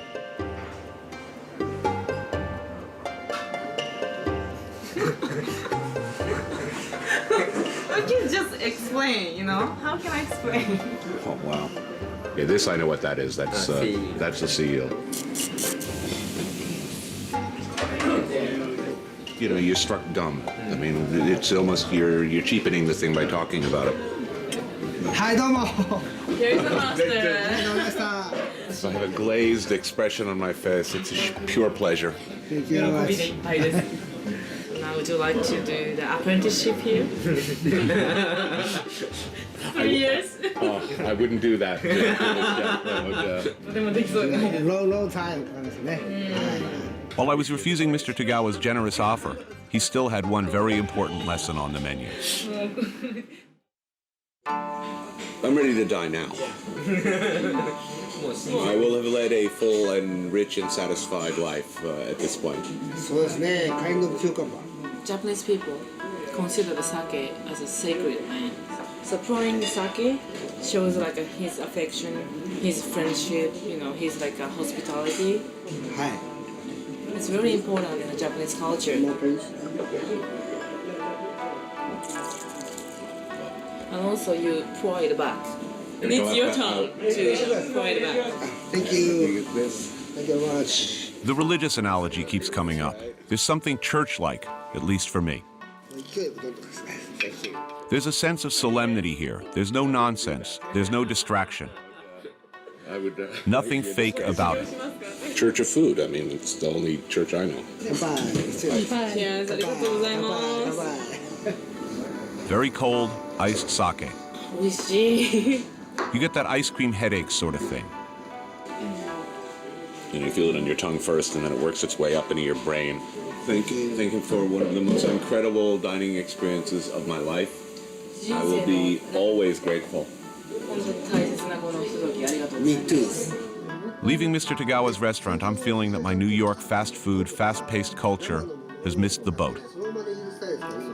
Watching the sumo wrestlers train, this is like being led into a secret society. Sumo is serious business in Japan, something outsiders just aren't allowed to see.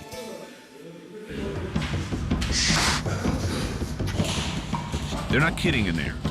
These guys are really going at each other. Some of them get tossed out of the ring. They come rolling right at me. I don't want one of these guys landing on me. No way. They'll break me like a day-old biscuit. The feeling of being surrounded by that much bulk. I mean, what do these guys eat? I'm interested in what I heard is sumo food. Chanko, it's called. I'm thinking, well, how un-Japanese this sounds. Must be bulk food, you know, high on starch. You know, I had this idea of, you know, they're sitting around eating pasta and big, you know, massive hunks of fatty pork. I'm very lucky to be introduced to Mr. Tomatsuna of Tomatsuna Stable. Tomatsuna is a former champion himself. Today, he's an Oyakata, which is the boss of the sumo stable. All of the wrestlers live on premises. What they eat, when they eat, these are all very rigorously dictated by the Oyakata, who completely controls their lives. He cooks for them, looks after their training, their health, in a quest to make them the best. He's an old lion, and pretty much saw me as an insignificant curiosity, I think. Nevertheless, I'm determined to find out the secret diet of the sumo. The wrestlers have a tremendous power. The food that he selects must reflect the need for this power. He says that people tend to think that sumo wrestler is just a fat. It's not true. Actually, like they need a balance of the energy and the balance of the weight. Do all the wrestlers learn to cook as part of their training? That's right. Yes. They're behaved a lot in much the same way 5 years ago if you'd walk into my kitchen and wanted to talk to my cooks. Fiercely protected. It's one-pot cooking. A lot of guys living together cook in one pot. The food is not about, you know, just getting these guys big.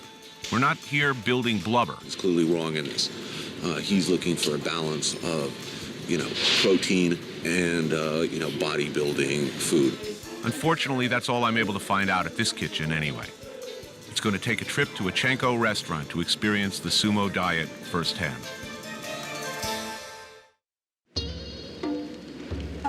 After a full day of watching sumo wrestlers train, I'm definitely ready to eat like one. We're going to have a Chanko meal. And I'm hungry. You hungry? I'm starving. Excellent. Chanko is the food of the sumo and the specialty of Chanko Edosawa restaurant. Immediately it becomes obvious the secret to eating like a sumo isn't in the fat, but in the quantity. It's a nabe, like a big soup, a big boiling pot of broth in the center of the table. Everybody adds something. You add things in stages. Originally, the chanko was made of the chicken soup. Nowadays, they cook, everything. Beef, chicken, meatballs, seafood, mushrooms, green vegetables, tofu, onions, radishes, egg, rice. You can use it all. And we are. And of course, it's like the nabe style, which is pot. Right. In order to provide the hot meal for the rikishi, which is wrestlers.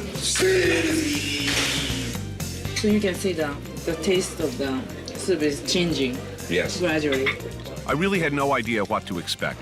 One of the first surprises is that Chanko is fun, sort of like a living dish, in that as the conversation proceeds and the subject matter changes, the character of the dish can change as well. It can start out fairly light, but you can add stronger ingredients. And of course, as it cooks down, it becomes stronger as well. I like that. But it is spicy. It's really good. It's really hearty. And I really like the style of cooking and the style of eating. I mean, this is fun. It's casual. We all sit around. We all put stuff in. We all take stuff out, serve each other. I think Michiko and Shinji take particular delight. Their whole countenance has changed during the course of this meal. I feel honored to be served by a French chef serving a chanko. It's fun. I like this. For such an almost cult-like closed society of sumo, their food is perhaps the most accessible to the everyday American.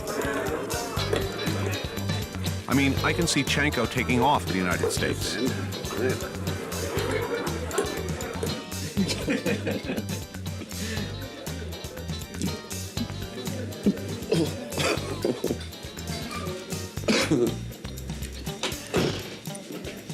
I know how he feels. I'm well on my way. From the precision and restraint of Atami sushi to the volume and bulk of Chanko in a 24-hour period.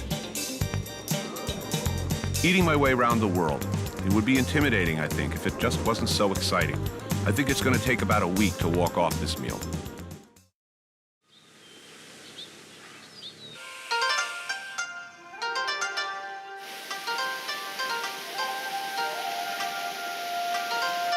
My first thought driving through the pass was that the bullet train must have gone so fast it broke the time-space barrier. How do you get yourself as far away from the workaday bustle of Tokyo as you can? You go back to the 15th, 16th century. From the minute I set foot in the ryokan, I feel like a Japanese feudal lord. She's off, I'm guessing? I'm definitely being treated like one. This ryokan is no Motel 6. It's basically an exclusive getaway for affluent Japanese.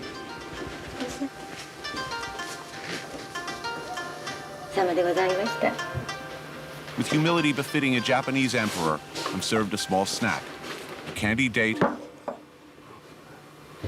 and hot green tea. Like this, yes?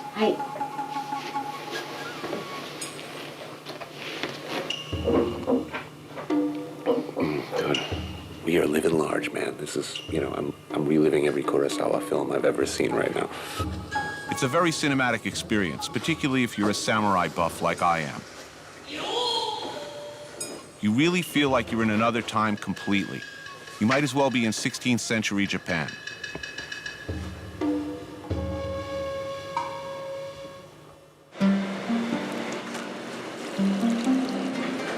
This ryokan in particular offers Kaiseki cuisine, which is a cuisine dating back many hundreds of years.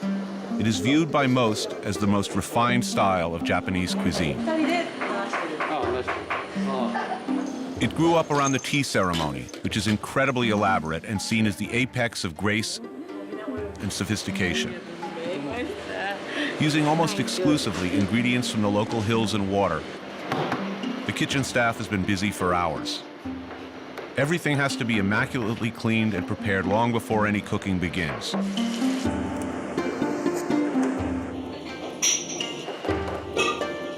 This isn't a style of cooking as much as it is a discipline. But before I can nose around in the kitchen, it is strongly recommended that I go take a soak in the hot springs. In Kaiseki cuisine, the food is inseparable from the environment. That's very much part of the meal. One has to be relaxed, with senses fully primed to appreciate it, as so goes the thinking here. So as my food is being prepared for me, I'm being prepared for my food. When they're not working in Japan, they give a lot of thought to how best to relax and enjoy. Ryokan is the boiled-down wisdom of generations of thinking about how best to relax. And who am I to disagree?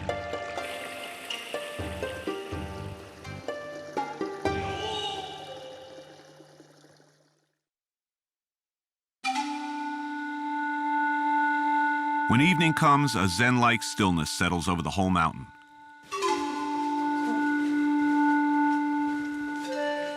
It's dinner hour. Now, supposedly other guests are being served somewhere. I haven't seen any of them. In my tatami room, for all intents and purposes, I'm the center of the universe. I'm about to have a tremendous meal and be entertained. This is about the most formal experience you can have. The possibilities for rudeness and looking silly are enormous.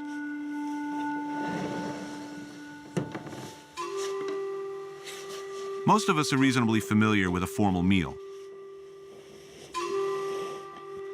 The way one behaves at the table, the way one dresses, the way we handle knives and forks. That's good. But here, the etiquette is even more rigorous.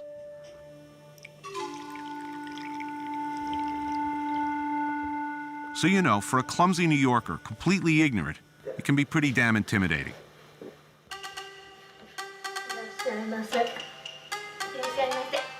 Fortunately, I have help. 2 experienced and talented geishas to help navigate me through the meal and entertain. Believe me, I need all the help I can get. It's like the beginning of 2001 where they throw the bone in the air. That's how I feel. You're like an ape, learning to walk erect. Geishas are basically professional hostesses. They are not call girls like many Americans think. They're women who have dedicated their lives to the traditional Japanese arts. This is highbrow service. So good. A little sake, and I'm ready. First up is the Kaiseki equivalent of a sampler plate. There's dried mullet eggs with radish. Wonderful texture. Oyster cooked in soy sauce. We have nothing like it. Smoked trout with lotus root. It's like discovering a new planet, a new world. And sea cucumber seasoned with its own liver. So I'm afraid to eat it. It's so beautiful. It's like a Thomas Keller dish. Oh, wow. This is so good. I'm told the next dish contains fish liver. That pasty lump you see in the center, I jump right in to everyone's embarrassment. The proprietor, who's sitting in the wings, is mortified. Mix. Okay, a little bit in? No, just... It turns out this is like getting an order of fries and just eating the ketchup.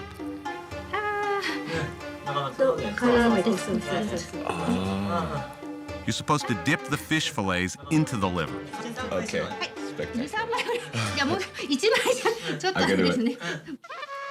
The dishes get increasingly exotic, like slightly grilled squid or soft-shell turtle soup. The centerpiece of the meal arrives. Grilled local lobster. Trying to tunnel that out of this shell is going to be very, very difficult. Oh, look at this. I don't think I'll be able to. Oh, look at this. I will definitely need help here. I am. They can do that for you. Okay. All right, this is Mount Everest. My chopstick skills are not that good. The geishas, once again, come to my aid. You know, one of the many things we make fun of when customers ask for the lazy lobster. You're so stupid and so inept that you can't even pull meat out of a lobster shell. I can't, not with chopsticks. なくなってしまう。お箸じゃ無理ですね。これはね、ちょっと取れない。 Any great cuisine grew up around the idea of using what's local. You know, American culinary traditions have been to make the food the same in New York as it is in Los Angeles. And that's hurt us, I think. You know, we have a lot of good food, but we're afraid to show local pride. That's what this is. You know, this is something from the neighborhood. You know, they're very proud of it. This is very New England. Oh, wow. Spectacular.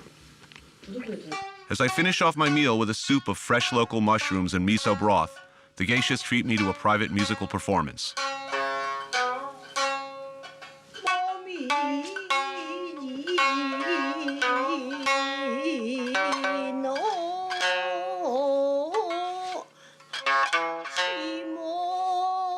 Dinner at the Ryokan. I've been just completely seduced into the entire experience.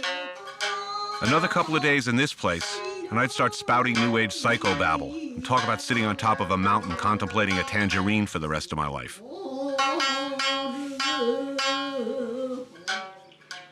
Breakfast is another matter. This is not bacon and eggs over easy. Now, I don't know what the hell this is. What are these? Is this seafood? There's some sort of little sea worms or something on it, and what I believe is mountain potato dumpling underneath. Now my tongue is sending out violent alarm bells. This is natto, and it's like a fermented bean. This is a really frightening texture. I mean, it's mucilaginous. This is like eating out of a spit cup at the dentist. And it takes every bit of strength and grit I've got not to let my face show it. I'm speechless. It's so good. Despite breakfast, I leave the Ryokan more relaxed than Perry Como on tranquilizers. Now I was ready for some cuisine with an edge, something dangerous. Thank you very much. That night in my hotel room back in Tokyo, I'm having trouble sleeping. I've been thinking about the deadly and dreaded fugu fish. Known to us as blowfish or pufferfish because it can blow itself up like a big balloon, its trump card is a highly lethal poison. So naturally, the Japanese consider it a delicacy. If fugu's properly prepared by a licensed chef, it is supposed to be completely safe. Yet every year, at least 10 fatalities are attributed to this delicacy. I've told all my friends in New York, I'm going to eat fugu. I've told my wife I'm going to eat fugu. Now that it was time for my appointment with Destiny, I'm having second thoughts. This is the stuff of legends. You eat fugu, you turn colors, go numb, pitch over on your face on the table, and it's all over. But for me, it's kind of like climbing culinary Everest. It's an obstacle to be surmounted. If people are willing to risk death, it must taste phenomenal. And I'm guessing that if maybe you have a little bit of the poison, you might get a nice buzz. Fugu has a limited season, and this is it. That's how I find myself at Nabiki Restaurant in Tokyo. Inside Nabiki Fugu Restaurant, I find myself face to face with Mr. Yoshida. Hi. I'm not sure yet if he's my chef or the Grim Reaper, but he definitely holds my life in his hands. The danger of fugu comes in its preparation. One must be licensed, extensively trained, and handle it in certain ways as prescribed by law. It's a fairly complicated business to tell which parts are toxic and which parts safe. And there's apparently no telling how much of this toxic substance is present in any particular fish. Every edible ounce must be washed obsessively to make sure it doesn't contain a single micron of poison. Once ingested, there is no antidote. And explain that the discarded organs must be placed under lock and key sent back to Tsukiji Market and disposed of there so that there is no possibility of this potentially dangerous material being misused or lost. As I sit down at the table, Mr. Yoshida assures me as long as the fish is handled and prepared correctly, there's next to no risk. Notice that's next to no risk. The chef has just informed me that if you do start feeling a numbness in your extremities, you're in trouble. If this is such a delicacy, where is everybody? I feel like the victim of some gruesome joke. Before I can slip out the back door, the meal begins. This is the fugu sashimi. Thin slices of raw fugu served with soy sauce, chives, and ground radish with red pepper for dipping.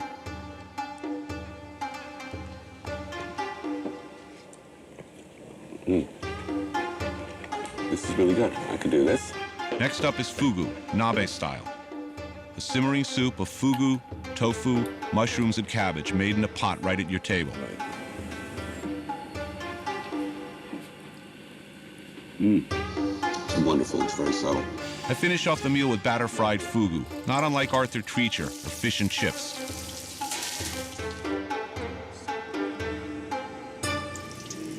You know, I could eat this regularly. There's nothing here that's going to really weigh you down. Here, the whole idea is you don't want to distract from the taste of the fugu, extraordinarily subtle tasting fish.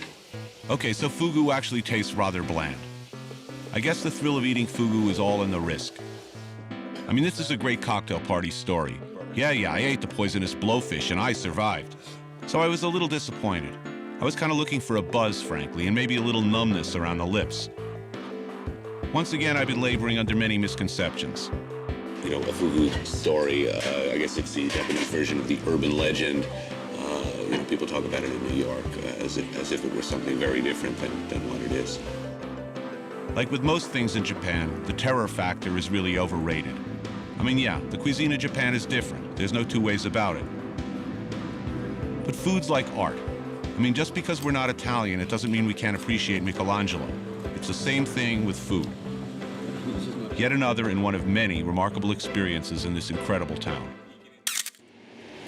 Someday, in around 10 years of constant practice, I think I will be a suitable dinner companion in Japan. Until that time, I'll have to bumble clumsily through one terrific experience after another.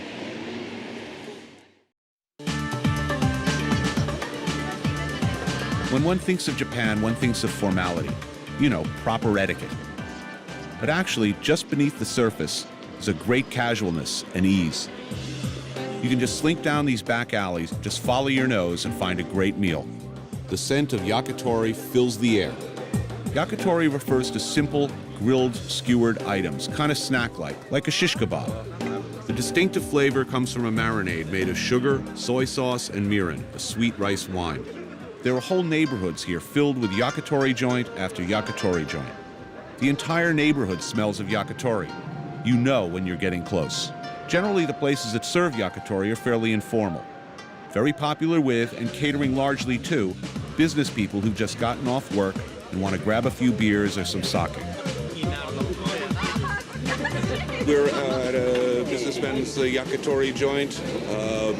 You know, a light snack accompanied by generous amounts of alcohol. Places stop off after work and have a good time. This is the sort of place I would hang out in much too much if I lived in Tokyo. This is the sort of place I would get off of work, I'd come here, and I would hang out much later than I should. And I'd come home drunk. I get really lucky at this joint.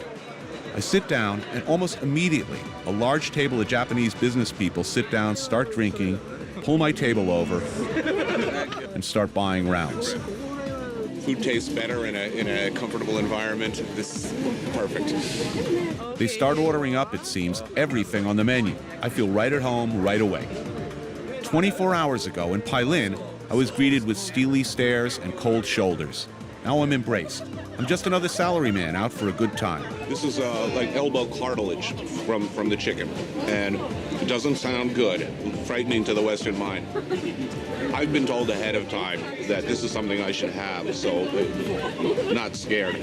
But it has the chewiness and the consistency of calamar, actually, and really flavorful,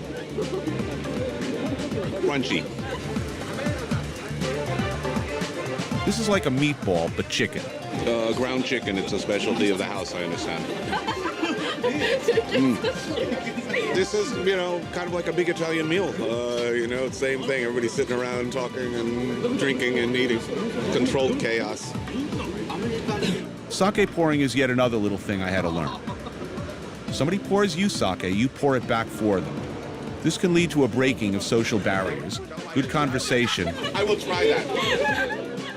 and serious inebriation. It's a very unusual experience. Nothing like this has happened to me in Tokyo before. It's enormously gratifying and a lot of fun. So as I stumble away from the yakitori joint, I'm reminded that just as in Cambodia, it's the simple food and the casual dining experiences that are often the most satisfying and surprisingly memorable.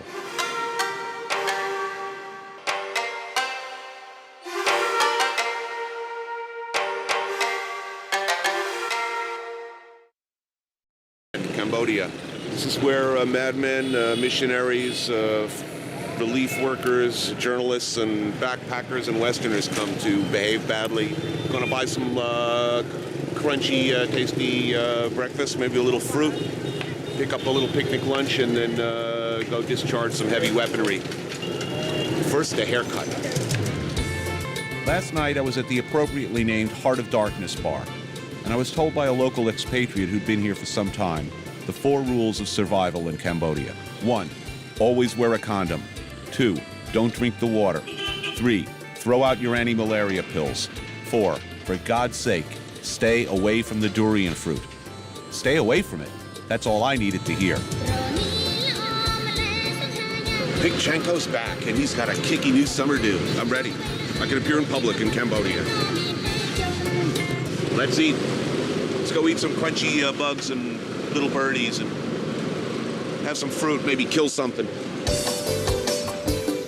All right, I'm on the hunt for the king of all Asian fruits, the elusive, terrifying, melon-like durian. But man, you can get easily distracted in the market. Yeah, I need, identification of this product before I put it in my mouth this early in the morning, I think. And even identification might not do it for me, actually. The colors are beautiful. All right, maybe for lunch. Maybe we'll pick it up for a picnic. The food in this place is really challenging my intestinal fortitude. My culinary bravado is starting to shrivel. And there's stuff here that's, alarmingly bright, sort of unnatural colors and jelly-like. That I think I'm going to lay off of. That looks radioactive. I try not to eat food that exhibits a color that does not exist in nature. And then, of course, there's some stuff I know what it is, but I don't think I'll be having any, like the chicken skin and giblets.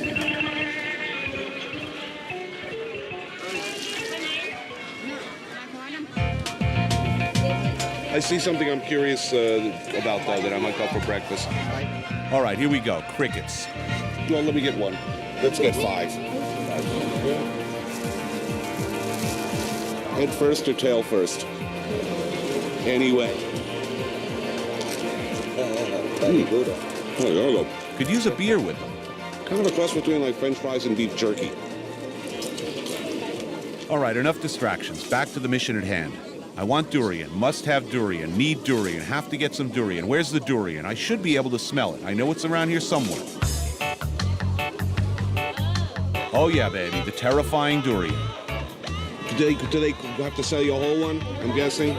We'll buy a knife, and we'll buy some stuff, and then we'll tear into this someplace. Okay, if you could pick me out a nice one, then you can just wrap it to go. I saw kitchen equipment over there. We're going to try to get us a nice meat axe to cut the durian with. I gather from my limited reading on this subject that one does not want to be in a close, confined area with a lot of people around when you hack into this thing.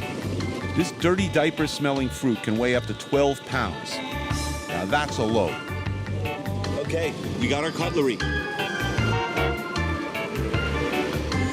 We've assembled a little picnic for ourselves, including a single durian in this double-wrapped bag here.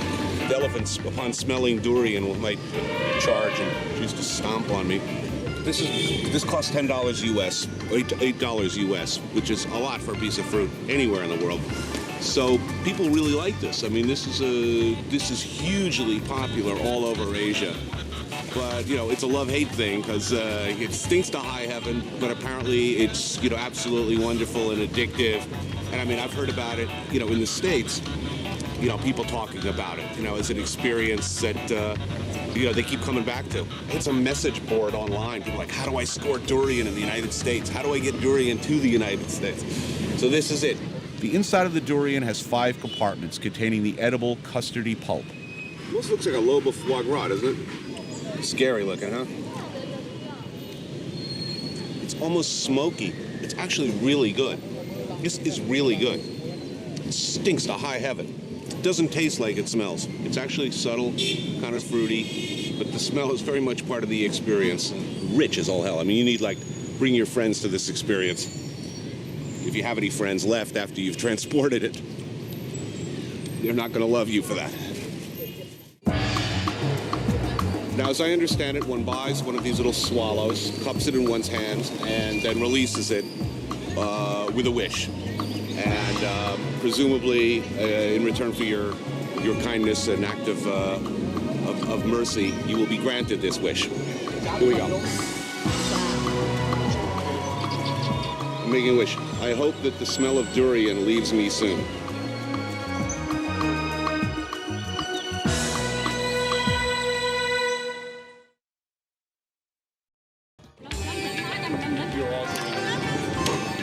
I've been traveling around Asia, eating alone, strangers gawking at me and chattering in strange languages, eating every variety of strange food. It's lonely. So I'm very grateful and very happy that my friend and boss, Philippe, the owner of Leao, my restaurant in New York, decided to join me in Cambodia. I hear there's some organ meat in the market that Philippe would go crazy for. The French love organ meat. We should point out that this market's like 130 degrees. I have to walk in a crouching position. There's, under a tent, which, ensures that all that nice heat and sort of the gas from the decomposing carcasses all around is rising up around you. This is all appetizing. So, we're in for a treat. Now, it's always good to rely on a Frenchman. Philippe's an adventurer and a colonialist in the best sense of the word. I love Philippe, and I love food, and it's really fun to travel with him. But as with all things French, it's a love-hate thing, too. Philippe tends to get me in trouble. He wants to eat everything. But there is a fish here that has been basically cut out opened up, butterflied, the major part of the rib removed, and the rest, I guess, hung and smoked. It's appetizing. Going to the insect district. That's a beetle or that's a little bird? That's a little bird. We want you want the small one? Yeah, let's have some crunchy little birds. Fried chicken Cambodian style. So eat everything, right? We'll roll it in a little of the stuff. Salt and pepper and lime. You eat everything, right? Oh, hold up. It's delicious. I'm so happy. This is so good. Take a bag of those to a Knicks game. See here, look. This is what I was talking about. My last LSD trip looked just like this, by the way. From what I can tell, this gelatinous substance is a real favorite for breakfast. Oh man, I'm gonna have to taste this. But I think I'm gonna let Philippe go first. This one here, little bit.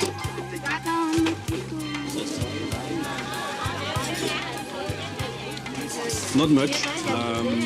It's a bit, very jello-like, very bland. It's almost like a negative taste, it's less than taste. Okay, that sounds right up my alley.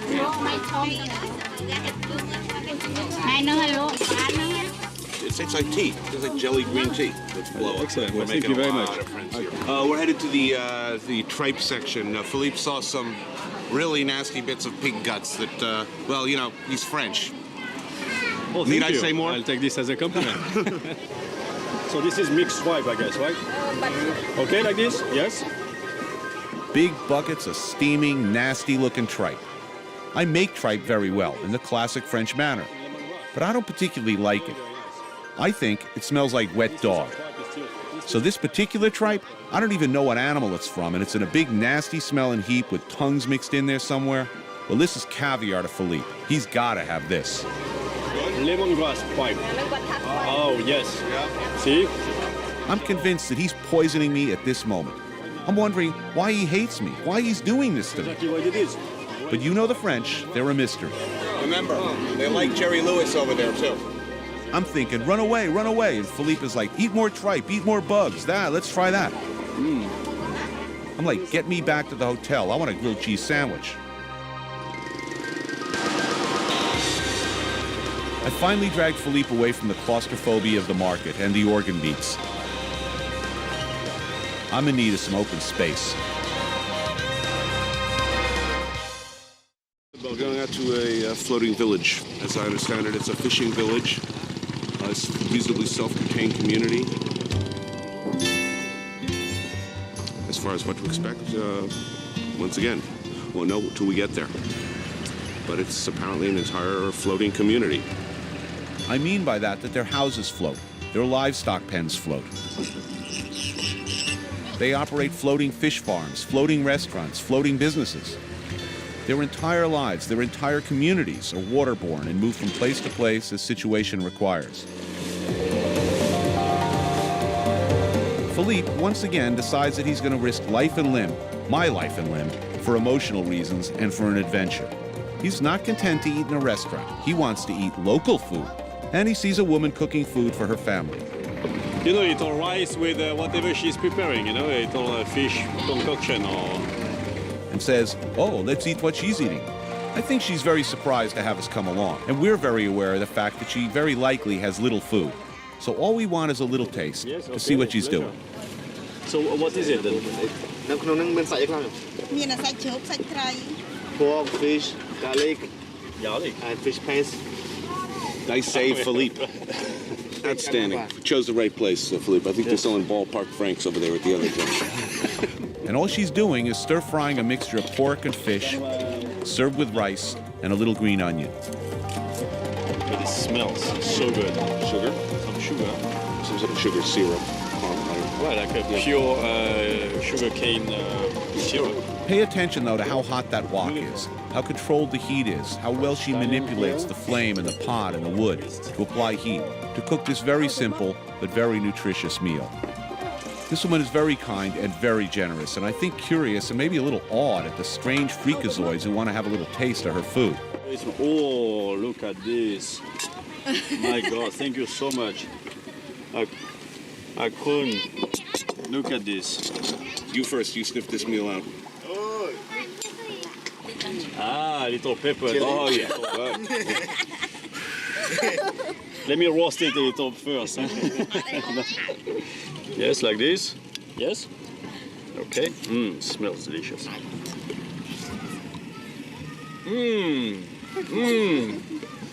I'll be back here.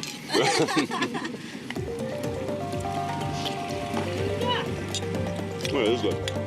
Yes. It's simple, it's honest, and it tastes good. Freshwater clam. It's the people that make the difference. And if you're going to travel, it's always wonderful to eat what the people are eating at your destination. This is the way they feed themselves. This is the way they live. This is what they're eating. This is not hotel food. I am aware, however, as I'm eating it, she's washing the pot in the river water, that I should probably visit my gastroenterologist when I return to New York. You know, I'm reconsidering traveling with this guy. That does me. Very good, thank you. Okay, thank you. Thank you very much. Here comes dessert.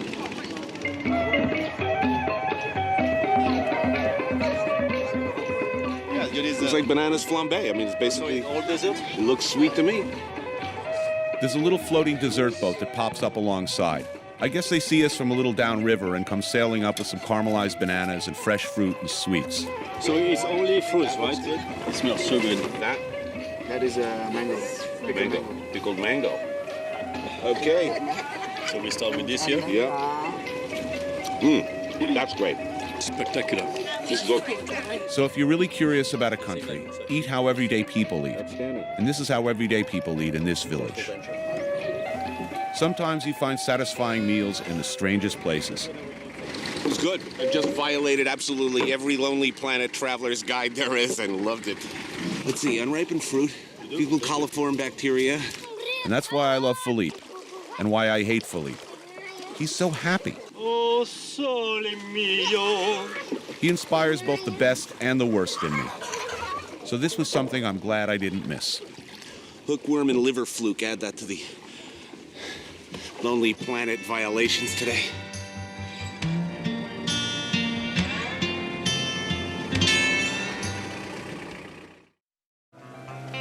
Well, we finally reached Battambang, which is about halfway on our journey. I'm pretty happy to see dry ground at this point. Okay, we are on the fabled road to Pailin, which is intermittently a moonscape and pool-sized vats of sort of wet chocolate brownie. I'm told that cars can disappear into these potholes and never come out. What was that sign? The most heavily mined part of the country is the Battambang and Pailin area. But mines are a problem all over Cambodia. In short, do not stray from well-marked paths under any circumstances. It's a little intimidating. The frequency of landmine warnings, including particularly lurid paintings of the aftermath of stepping on a landmine. This is not the Vince Lombardi rest stop. Stick to the main road. Seems like a good idea, right? Halfway down the road to Pailin, there's, I guess, their version of the truck stop.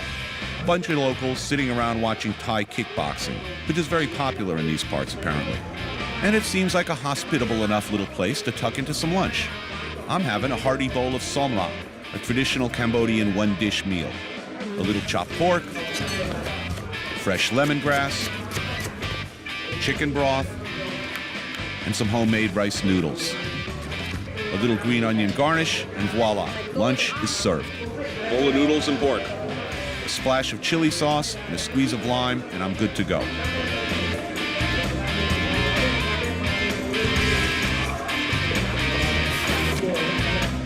Let's go. It's the last bowl of noodle soup, maybe the last look at a television set for a while, then nothingness until we hit Pailin. All right, next.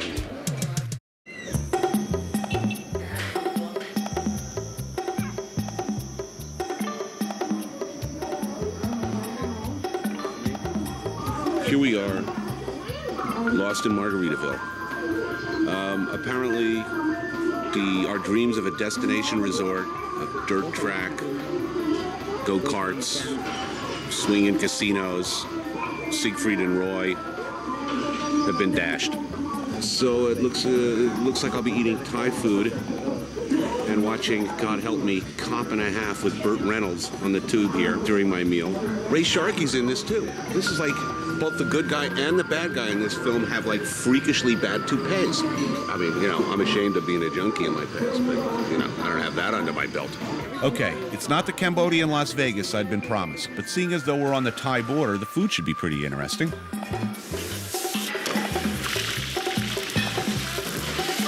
While the two countries use similar ingredients, the Thai cuisine is far more intense when it comes to flavor. The turmeric and cumin seem to jump out at you.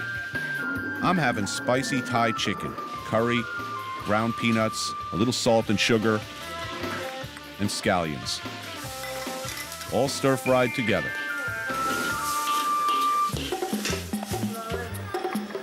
I'm also having a very traditional Thai soup, tom yum. Fresh chopped lemongrass and ginger, which is simmered in a chicken broth. Shrimp from the Gulf of Thailand, I hope, is quickly boiled.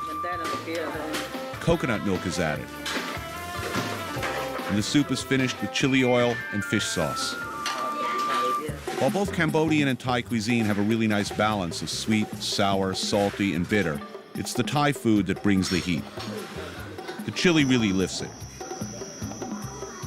All right, this isn't all that bad, but it's not the casino buffet I'd hoped for. At the earliest moment tomorrow morning, we're going to slink into our four-wheel drive and beat feet the hell out of here. Bon appetit. Cambodia, with its rich and tragic history, is both unnerving and rewarding. The Khmer people radiate charm and determination, and the cuisine with its subtle use of spices and aromatic herbs is truly memorable. But next time I'm told about some border town meal I just have to check out, I think I'll stay home and order it in.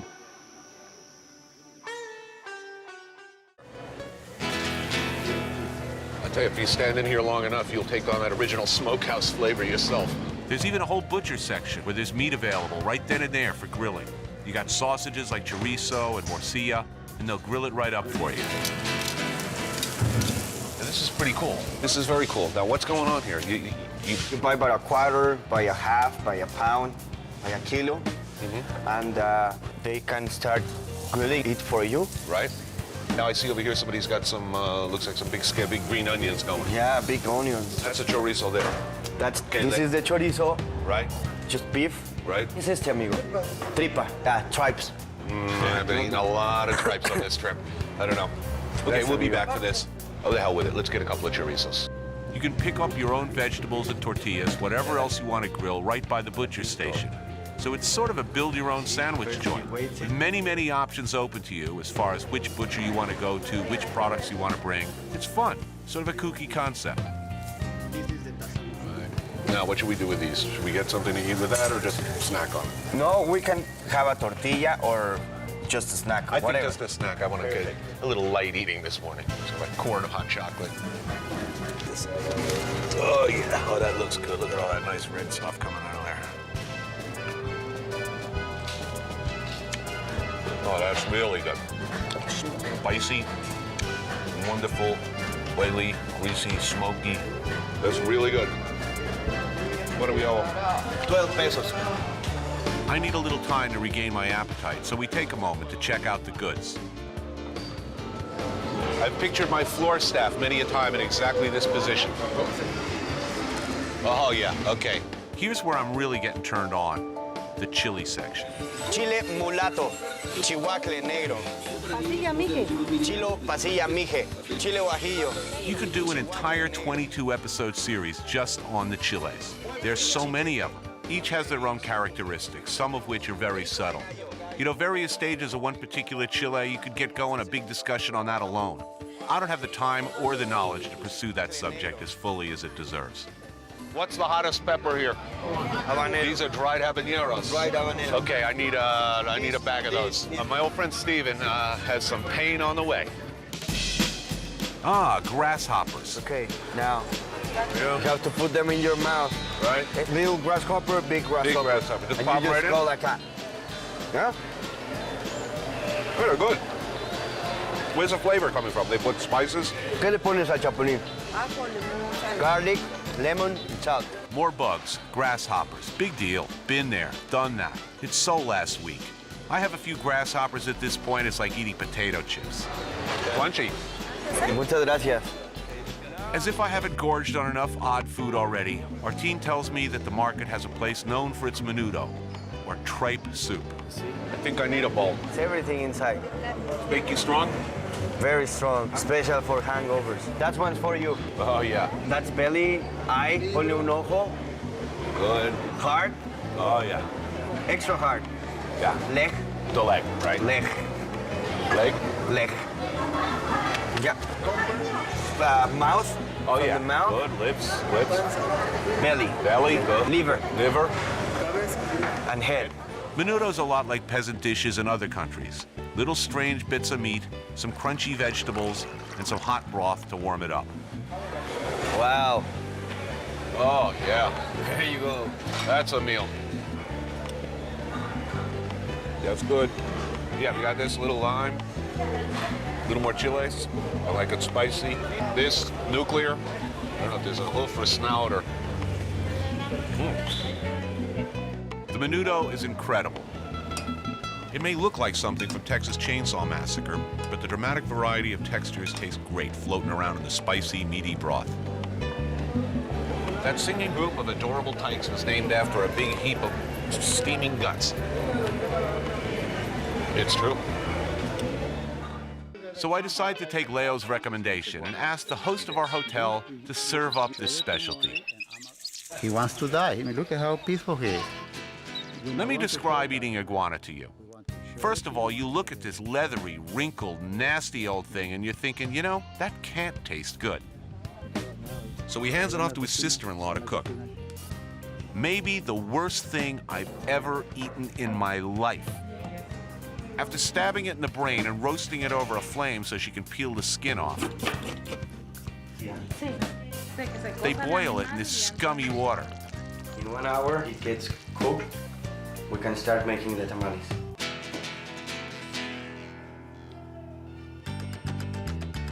And then they put it inside a tamale.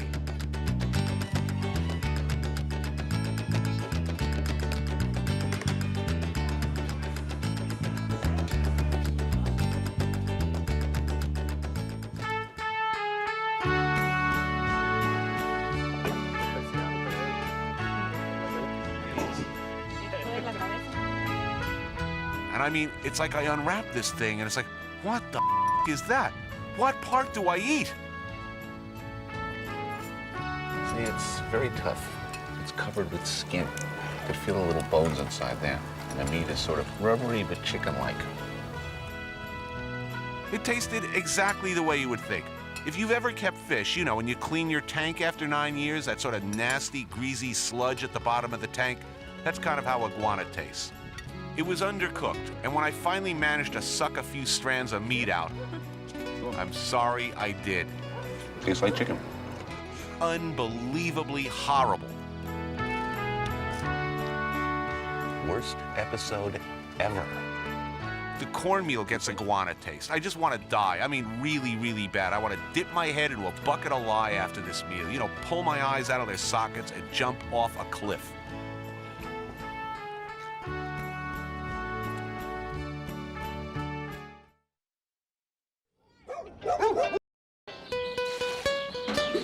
Perhaps to ease my nervousness, she allows me to taste her mole negro that's been simmering all morning. Oh, that's really good. Oh, wow. I'm looking forward to this. Fantastic. Dominga then gets ready to toast the banana leaves on a small portable stove called a comal. The comal is the flat surface they toast peppers, herbs, and things like that on.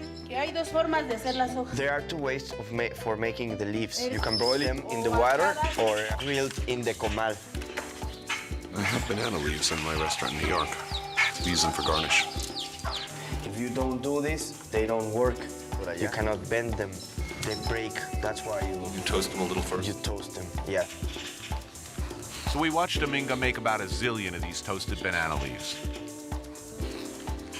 Next was the arduous task of preparing the corn for a trip to the much-anticipated Molina.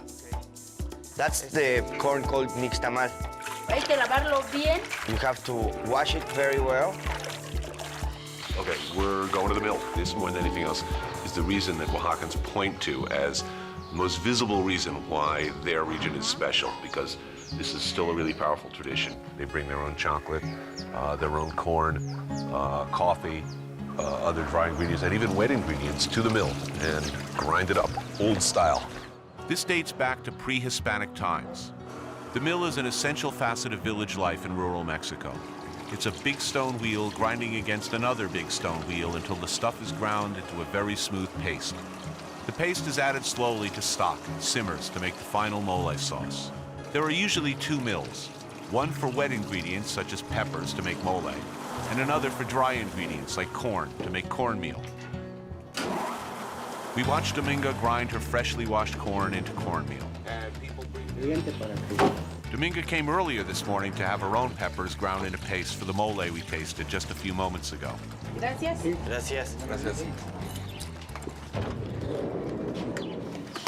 So once Dominga gets back from the mill with her freshly ground cornmeal, she places it in a mixing bowl, adds some rendered pork fat and water, and mixes it by hand. So I heard it say mas and maíz. Same? It's the same. It's the same. Once again, she checks the mole. Chicken, which has been simmering with fresh garlic and an egg, is now ready to be shredded. The smells are incredible. Next, she pats dry each of the toasted banana leaves and prepares the fire in her little shed to steam the tamales. I can recognize a steamer when I see one. Finally, she's able to assemble the tamales with all of these amazingly fresh ingredients she's been preparing all morning. First, a little of the cornmeal paste, the masa. Then, a little of the chicken, topped with some mole, then tightly wrapped. Tamales are used for breakfast or for supper. Some serious heat in there. Next, Dominga steams the tamales for about 30 minutes.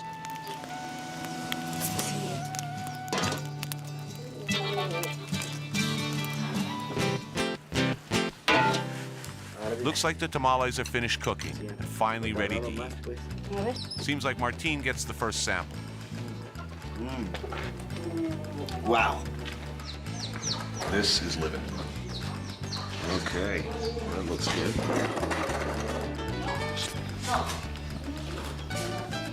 Yeah, that's not good. That's great. That's really good. It's really, really fine. Good for hangovers? Gotta be. That's fantastic. Like no tamale I've ever had. Light years better than anything I've ever had in the past. Really good. Flies don't necessarily mean bad food. In fact, sometimes flies seem to indicate really good food. You don't want to smell animal dung where you're cooking, but it's not an impediment to a good meal. Dominga's a good example of this. Forget about every Mexican restaurant you've ever eaten in. But this is food. Fresh. Fresh and made the original old school way. I'm gonna have to have another one of these. A little piece, Mr. Piece. Oh, yeah.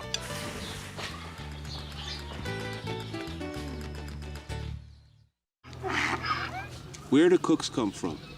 Why are so many great cooks in New York from Mexico and from Puebla in particular? Why are almost all of the cooks in my kitchen from this little village in Puebla? Why am I wearing a silly hat? The answer to this and other questions to follow. In the 25 years or so that I've been working as a chef, I've come to realize that no one in my kitchen crew understands and appreciates the American dream better than a non-American. Frise, rillette, petatou, followed by 2 anglais, special fish, pepper steak. I need a rush steak free, please. The Mexican cooks who work in my kitchen back in New York are some of the best in New York City. They work hard, cook brilliantly, and they're really the engine behind our French brasserie. I wanted to see where these guys come from. I wanted to discover where they get their stuff, especially Eddie Perez, my longtime sous chef and the backbone of Leal. Great guy, hardest working cook on the planet, and a close confidant and associate, like all my cooks from Puebla, Mexico. I want somebody's mother to cook for me in Mexico. I don't care whose mother, your mother, his mother, somebody's mother. No, we're gonna have a good time. It's gonna be great. Hey, no problem, I can ride a donkey. So I'm heading off to Izúcar de Matamoros, a small town south of Puebla City, to hook up with Eddie. He's gonna show me around his hometown, introduce me to his family, and show me how come he's such a good cook. Eddie, come on, give me a hug, you big love. I suspect his mother here had something to do with it. Tell her I'm very happy to be here. My wife. What's everybody's name so I can remember them? Jacqueline. This is my daughter. Giselle. Lupe. Eddie saved up enough working as my sous chef to buy the house he grew up in and a small ranch nearby. He's got several days of festivities lined up for me. Slowly, there's the little kitchen. Cocina, good. Cocina. Eddie takes me outside to show me where all the women in his family are preparing the evening meal. Looking good. Woo, banana, look. Oh, it's beautiful. Hi. In Mexico, outdoor kitchens are where they make the really good stuff. Apparently, the women do all the cooking.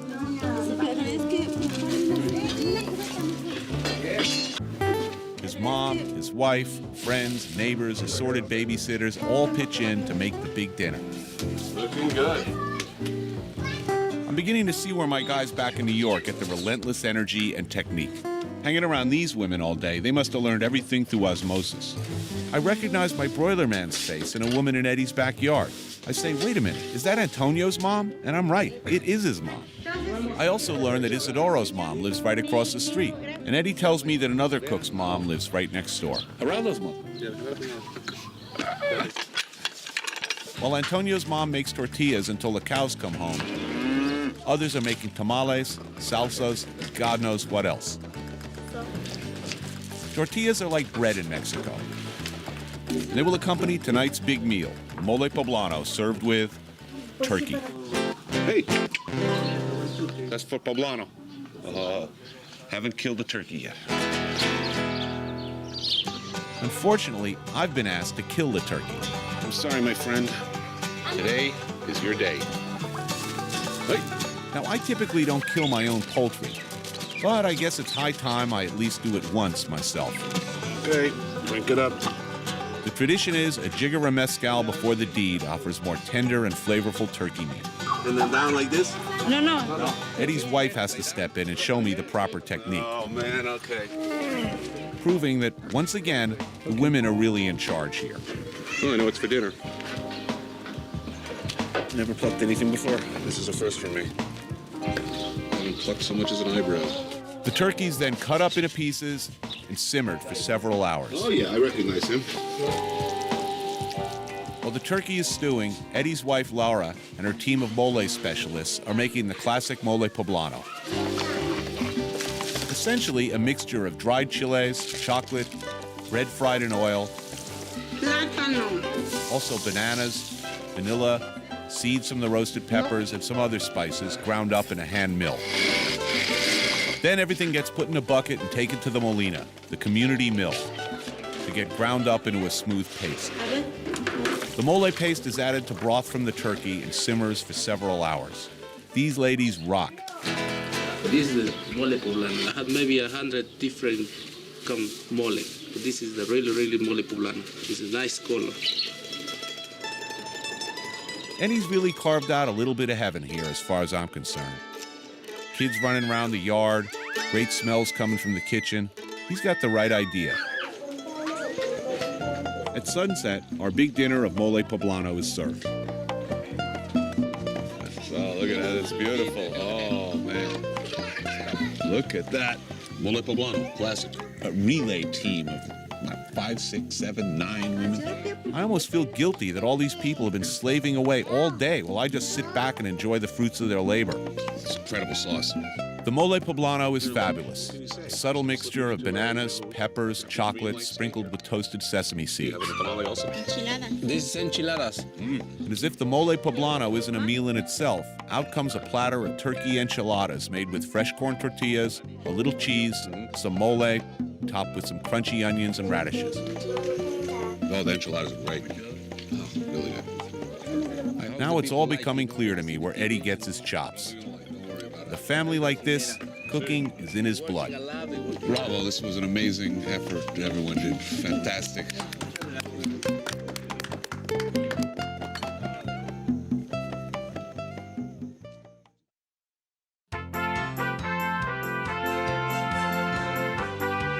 I'm really digging my stay in Puebla. The people are warm and friendly and the food is hearty.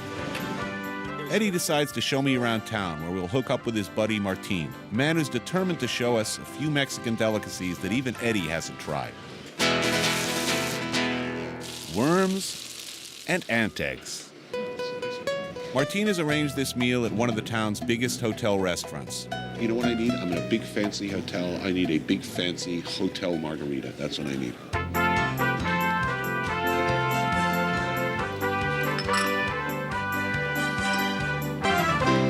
Now, Martin has had worms before and remembers them fondly. Eddie's never had them, which unnerves me a bit. So, what do they taste like? They taste like, at the beginning, a little bit like pork skin because they are very well done fried. Okay, I like pork skin. Okay, so they're crispy at the beginning, and then they have a special flavor. I cannot describe it because it's so special. I hear the word special, I get very nervous. So, how do you prepare ant eggs, you ask? Well, you saute some chopped onions in butter, add some jalapenos and chopped fresh bay leaf, and then mix in the fresh ant eggs. It's that simple. A perfect quick dish for those late nights home from work when the husband and kids are yapping for their dinner. And for the worms, first get some fresh maguey worms, make sure they're fresh, and give them a quick fry. I'm told that we're lucky because even though it's not quite worm season, they were able to pull some strings and wrangle some up. Remember, presentation is half the battle, so carve something pretty to put on top.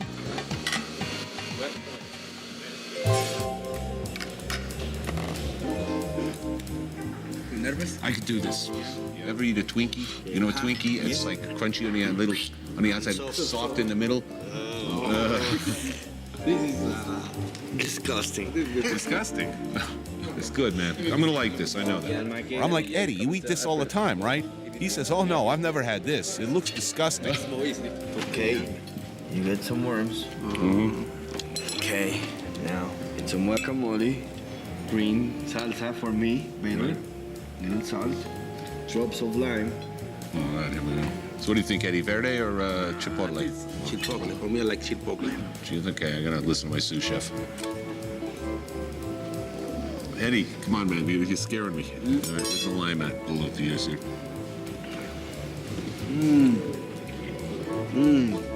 It's not bad. It's good. It's good, huh? No. I told you. Because it's like pork skin, right? Right, you get that same crispy, crunchy. Now moving on to the ant eggs. Now here's what I want to know. How come the ant eggs are bigger than the ant? It's big ants. All right. They know how to cook it. Don't tell me till after I eat this. Smells good, eh? Yeah, I like this. That's perfectly good. Yeah. Yeah. Worms, I like the worms better. Okay. Yeah, you were right. They're good. Okay. Now we're talking. The ant eggs themselves have a slightly woody, almost fungal aftertaste, meaning, mushroom-like. These, on the other hand, it's all about texture and not much flavor. There is sort of a slightly smoky background, but basically the salsas and the guacamole override the worm. Both of them are good. I'll tell you, you could serve this as a party dip. No one, and as long as no one knew what it was, everyone would say, "Oh, it's fabulous." And just between you and me, cook to cook, don't tell anybody, but I'll tell you something. The worms were the best part of that meal. Yeah. At the time, the worms weren't so bad. But to be honest, I would not revisit the experience.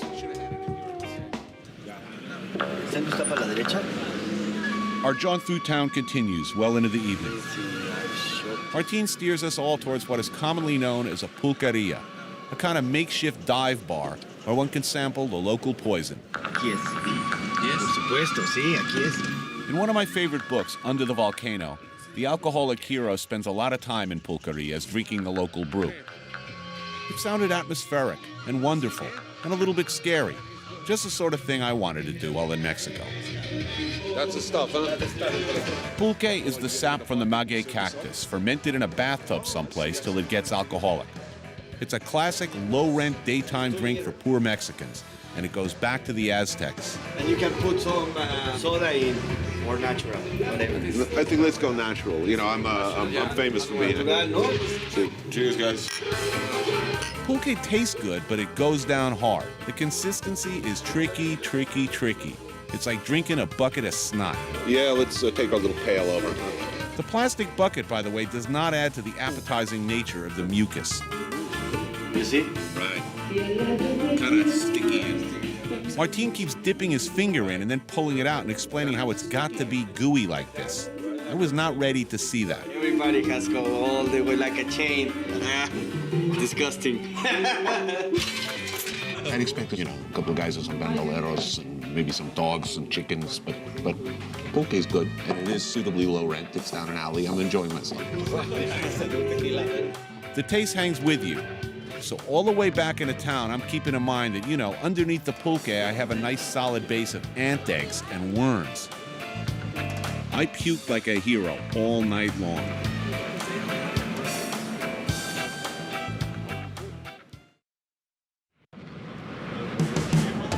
Pepper. Eddie has really kept our agenda full here in Pueblo. Okay, we're in the Atlisco market. Yeah, the Atlisco market. And what are we doing? We're shopping for the party. Yeah, we're shopping Eddie's for the party. throwing a big blast at his ranch tonight. Yes. Everybody's coming. We're here to shop. ¿Cuántos, abuelita? ¿Cuántos? 5, 1, 2 por 8. Ven a probar, mira. First up, ingredients for a fruit salad. Papaya. Now, who made this list? You make this list. I make this list. The sous chef makes the order list. Yeah, make a little. At the restaurant and in life. It's just like Leal, my sous chef and me side by side foraging for the day's ingredients. You can't ask for much more than this. That's really pretty. The zucchini blossom quesadillas are just too good to pass up. Yeah, let's have one of those. ¿Le da una? They start with a ball of raw tortilla dough pressed flat. Zucchini blossoms. It looks like just a little bit of pork fat. Yeah, all right, flavor, sabor. Quesillo, fresh cheese. That is beautiful. And a quesadilla. Man, that's just like so cool. This is my idea of a market. Great stuff to buy, great stuff to eat. It's my idea of breakfast. So our shopping's done. Yeah, the shopping's done. All right, next we prep for the party. But before we leave, Eddie tells me no trip to the ranch is complete without the proper attire. Hey! Oh yeah, just right. You found your hat? I found, looking good, looking good. You styling now. I'm ready for the ranch. Still reeling from the after effects of the pulqueria, Eddie and I ease into a supervisory role, overseeing the hive of activity prepping for tonight's fiesta.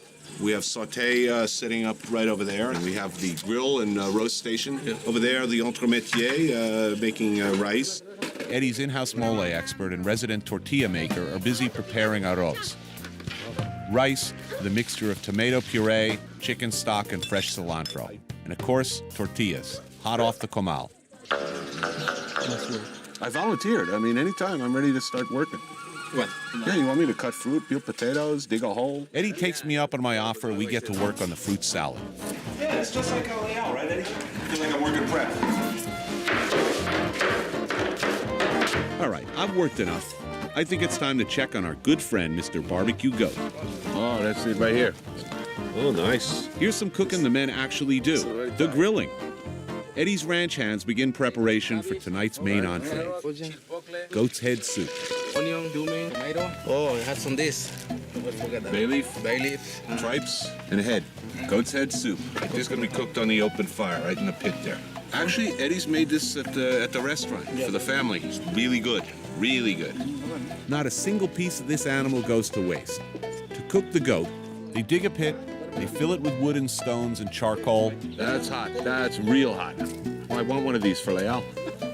Throw the busboys in. They put in the goat's head soup on the bottom, right on the coals, with a layer of avocado leaves. Oh, the heads go right in, on top of the leaves. I never seen this before. This is really cool. They also put in a stuffed stomach with a sort of blood and spice and herb stuffing with a little onion and garlic. I'm liking this, man. This is very cool. It's not like my barbecue. And on top go the goats, whole, still on the bone, butterflied for even cooking. This is really cool. I feel privileged to see this.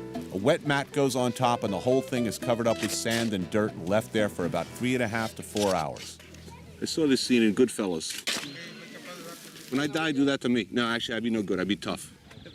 Eddie tells me we're going to have ice cream at the party. Somehow, I don't think this means a trip to Baskin-Robbins. His uncle sends someone along to the party to make a lime sorbet, the old way. An old man shows up with a wooden bucket, fresh fruit sugar, some ice, some salt, and goes to work, hand cranking non-stop for a solid hour. So they do it at Ben & Jerry's, right? Maybe not.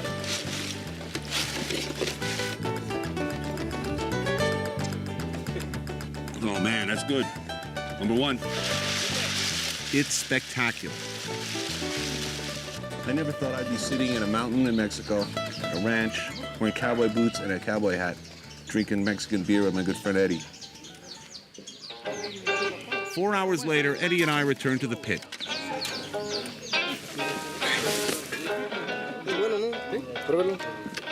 Delicioso. Perfecto. The goat meat is good. I'd been told to expect tough and stringy. It isn't. It's actually very tender and really, really tasty. See, there's the consomme. Look, the consomme. Next, they pull out the goat's head soup, stomach and heads, cooked to perfection and ready to eat. How you doing? It's going to be great, and a lot of liquor. Yeah, A lot of beer, a lot of everything.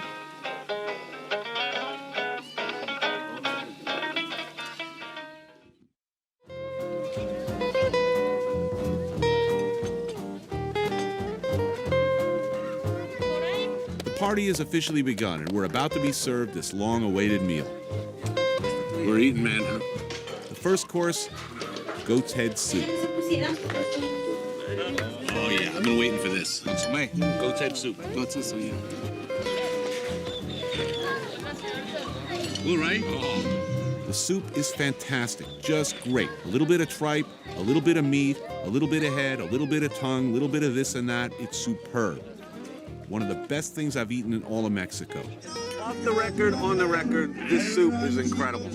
All that good juice running into it doesn't get much more magic than this.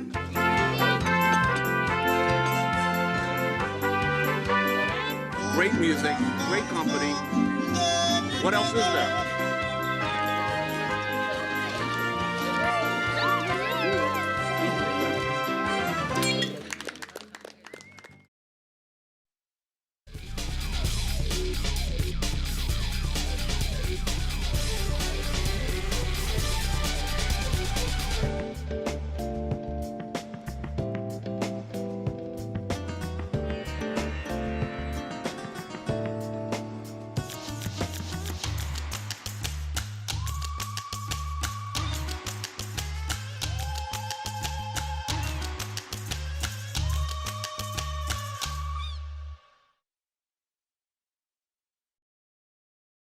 Welcome to my world. 2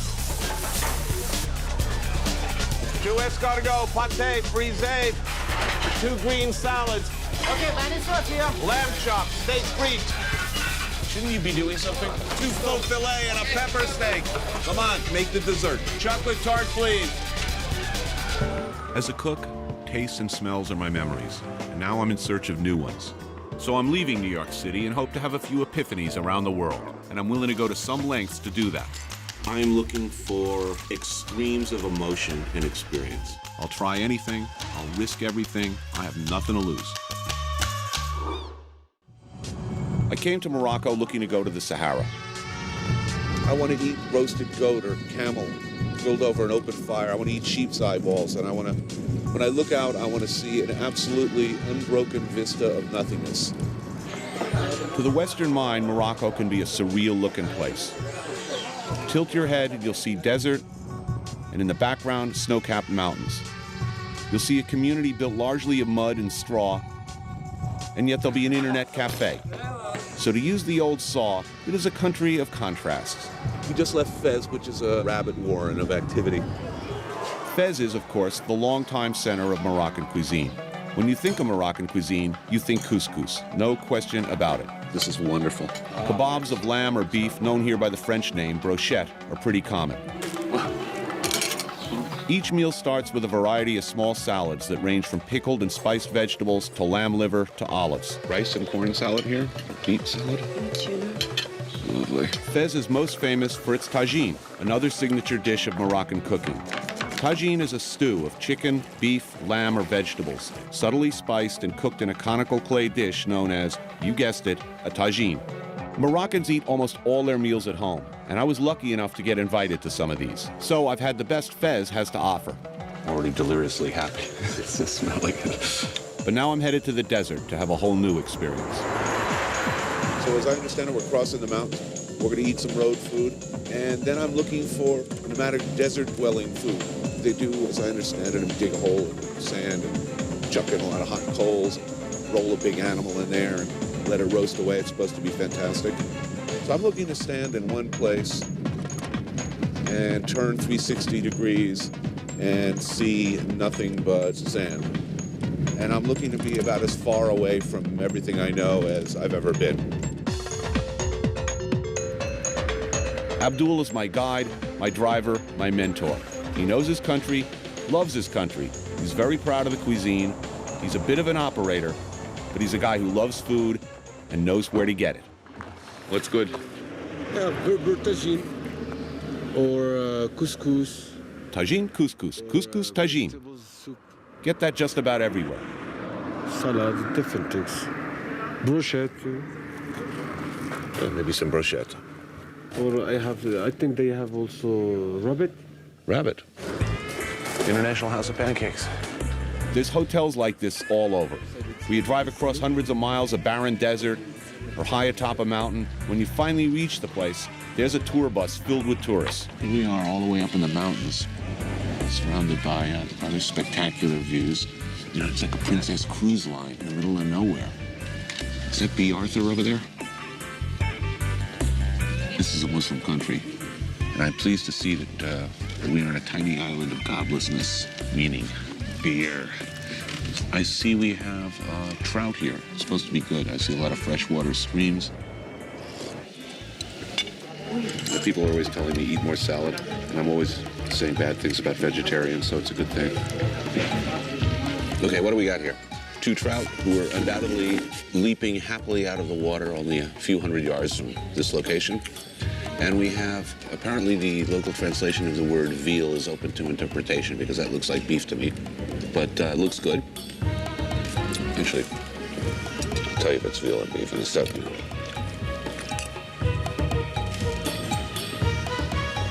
Good, maybe youngish beef. The trout is grilled and simply served with saffron rice, roasted potatoes, and stewed carrots. Very nice. Lovely. Let's eat. Good. Fresh. You know, I'm usually not a freshwater fish fan, but it's local, it's fresh.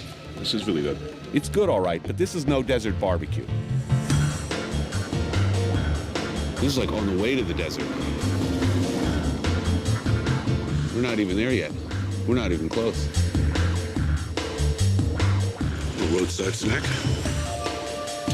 There's a lot of sugar in that tea around here. I'll tell you where we were, but I don't know. Long road, man. A long road to the desert.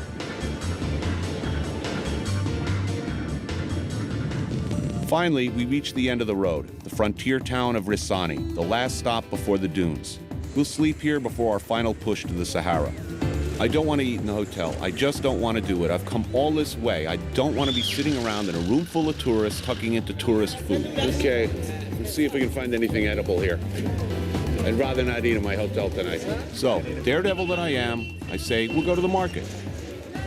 Now, warning sign. I tell Abdul that I want to do this, and he rolls his eyes up to the heavens, not very encouragingly. Nothing but raw meat here. Not looking too promising.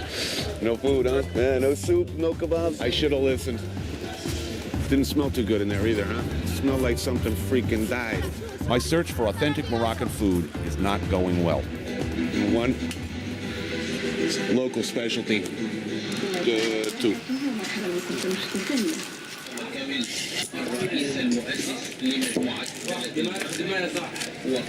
No, that's not bad. What was it I just ate, by the way? We'll see how I feel tomorrow. We'll probably have a better idea. What was the line from The Odd Couple? They find something in Oscar's refrigerator that was either very old meat or very young cheese. Here's where I sleep back into my hotel with my tail between my legs. Oh, Heineken. Life is good.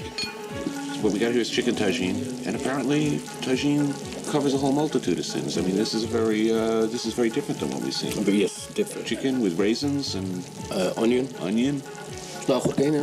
It smells very different. It tastes a little bit sweet. Looks like it was actually cooked in this tagine, judging from the sizzling.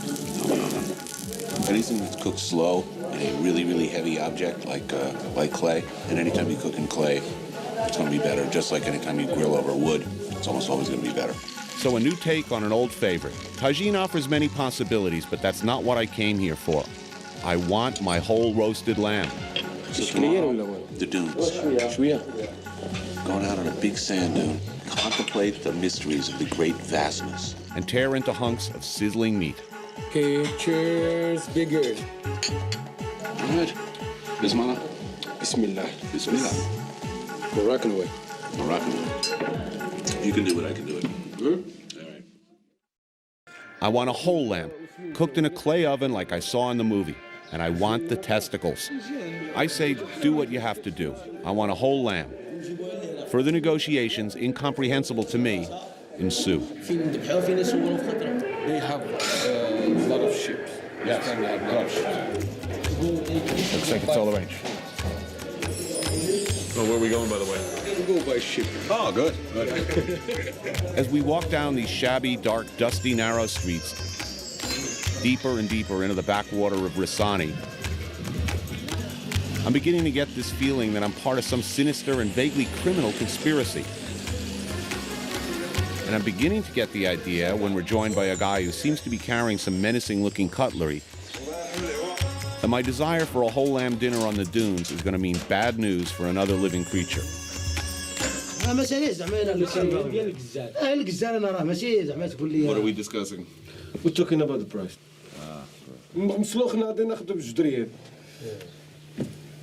عشان غنديروا ماشي هما اللي يخلصوا حنا اللي نخلصوا والله ما هذا ما كتساوني الا والله الا داك السي بس ساوني دابا بس يلا سير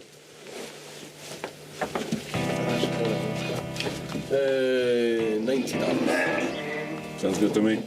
Yeah, see, this is the bench team waiting to get in on the action up there. He's very good at this. Fast. There are very prescribed means of killing an animal in the Islamic faith. It is slaughtered and prepared as instructed by the Quran. Halal preparation of meat. One points the animal towards Mecca, immediately cuts its throat, dresses it, constantly washing. What do they usually cook up? Just meat and balls. Balls. Yeah, with the balls. Good? Yes. This guy will happily tell you eating testicles is not unusual. They eat calves' testicles in the U.S., only they call them Rocky Mountain oysters. I've personally never had them, so I've got to try them. That intestinal lining there. Perfect for merguez. Spicy Moroccan lamb sausage. You just clean that up and pump in your nice lamb and spice mix. Tie it off in a lynx. You got something really good. I saw this on cable in France, actually. Pay-per-view. Good, yes. Save the crepine. Yes. I like to wrap the brochettes. Oh, that's really good. I like that. I would do the same thing myself. Oh, yeah? Yeah. It's for classic French. Into the bag. When Tony gets hungry, things die.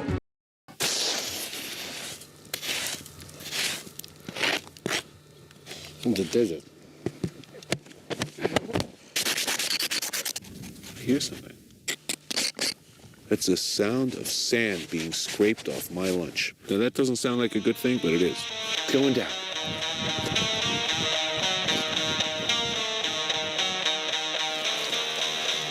Oh, yeah. If you're sitting out in the middle of nowhere with some cool blue Berber dudes cooking you bread, Bismillah, and you know you're doing something pretty extraordinary. It tastes great. Not a single grain of sand ended up in my food. So, you don't need pots and pans, none of that fancy non-stick stuff. No oven, just dig a hole in the ground. Need a bowl, a little water, that's it. That's all. I was gonna say, I wish you could taste this, but I want to be the only person I know who have eaten this. Too good to share. Great.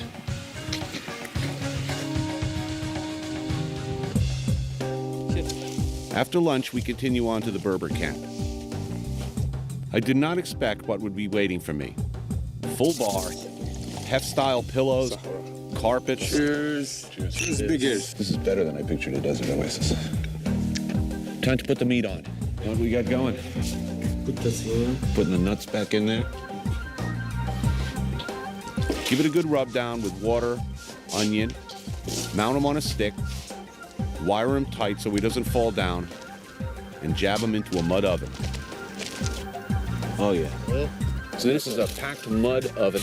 You're gonna put out almost all of the coals. The lamb's gonna go in, and just the residual heat in that oven, and a few of the coals are gonna be enough to roast that sucker up. Oh, and the flavor is gonna be amazing. I'm really having a good time. You done good, Abdul. Seal that bad boy up. They've been doing this for centuries. I used to use the word old school. This is old school. I was gonna put the ship. Okay, good. Looking forward to this. He's pleased. All right. It must be not very hot. Right. Medium, otherwise... It'll burn. It'll get too dark. See ya. That's beautiful. Yeah. You're gonna put the top on. I'm really loving this. How long does he think it's gonna cook? 2 hours. That's fantastic. Great. A little late supper, perfect. If there is some even very small hole, it's no good. It's not good. Right. So checking for leaks. Admit it. This is the greatest thing ever. All right. I'll be at the bar.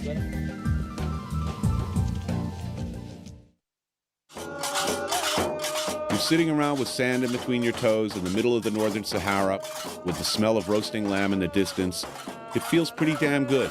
I'm happy. Got a beautiful soup here. Harira soup. It's vegetables, lamb, chickpeas, and rice. Okay, Moroccan one? Yes. Bismillah? Bismillah. Bismillah. Always. Well, it's good. You know, it's good. I've had this dish 3 times. It tastes different every time. Yeah. Lamb is more predominant. My lamb is ready. No. How do they know it's done? Timing. Done this before, I gather. It's like telepathy. I'm sending messages. I'm ready. Drum roll, please. That is looking really good. That sucker's done.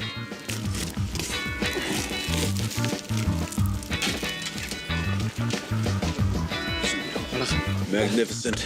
The idea of eating whole lamb Mechoui, Berber style, or Moroccan style in general, you're eating with your hands. You're not traveling with cutlery. That's a Flintstone-sized portion. Seeing if you're able to pull off shreds of fat and skin, meat, pop it right into your mouth. Oh yeah, I know what that is. The testicles. Testicles, you say? Sheep testicles. Tony, that's disgusting. That's horrible. Bismillah. Bismillah.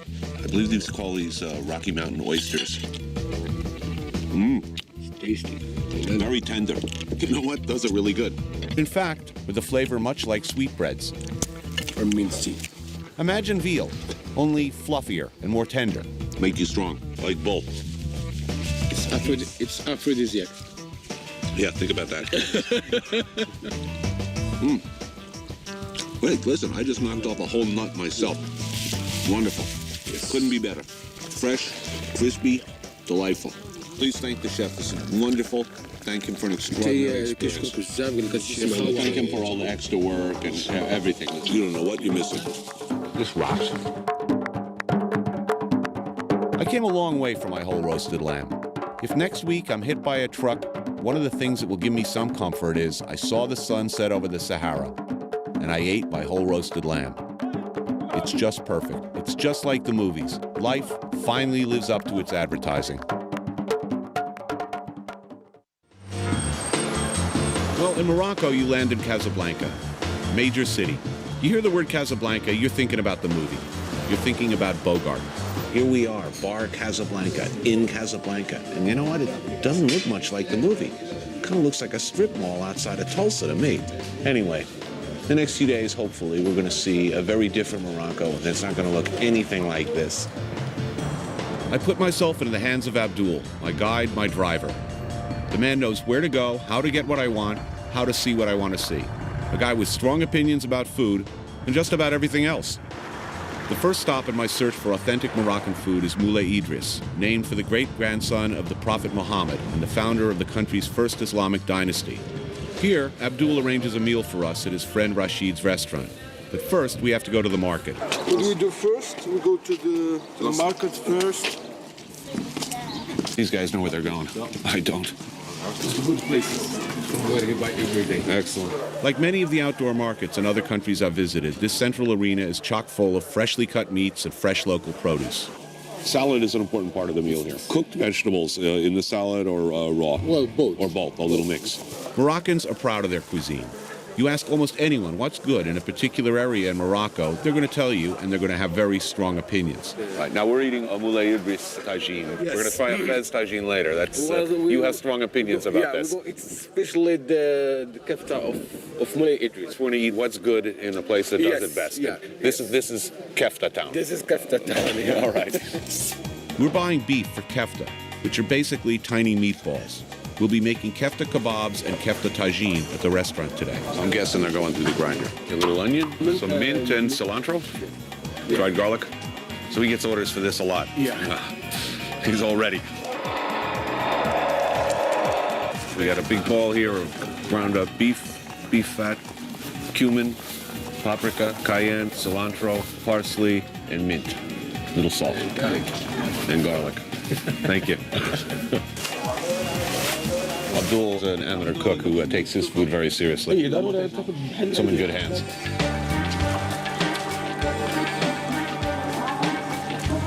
Taxi. On the way to the restaurant, Abdul shows me something really cool, the neighborhood bakery. Well, here we go. In Morocco, bread is made in the home, and the dough is brought to a central oven where it is then baked. Every family makes their own bread. They bring the dough here, and this gentleman throws it into its communal oven. Yes, like for 150 family, and each family puts some special design. So these marks on the bread identify whose bread it is. But as Abdul tells me, they're so good around here, and they've been doing this so long, that they can tell just from the shape of the bread and the way it's handled who made it and who it goes to. And man, it's a narcotic experience standing in here. It smells so good. Now we go directly to the restaurant. The Sharif's restaurant. Yes. And we're going to start cooking. Yes, and these ladies who can start cooking. So who are the best cooks in this country? Well, of course, the ladies. I knew you were going to say that. This is a rare invitation we're experiencing, getting into the kitchen to watch the cooks. They can serve up to 300 people a night out of this restaurant. Rather amazing when you look at the setup. Extraordinary. In Morocco, as anyone will tell you, the best cooks are women. But as a devout Islamic country, the women are generally hidden from view.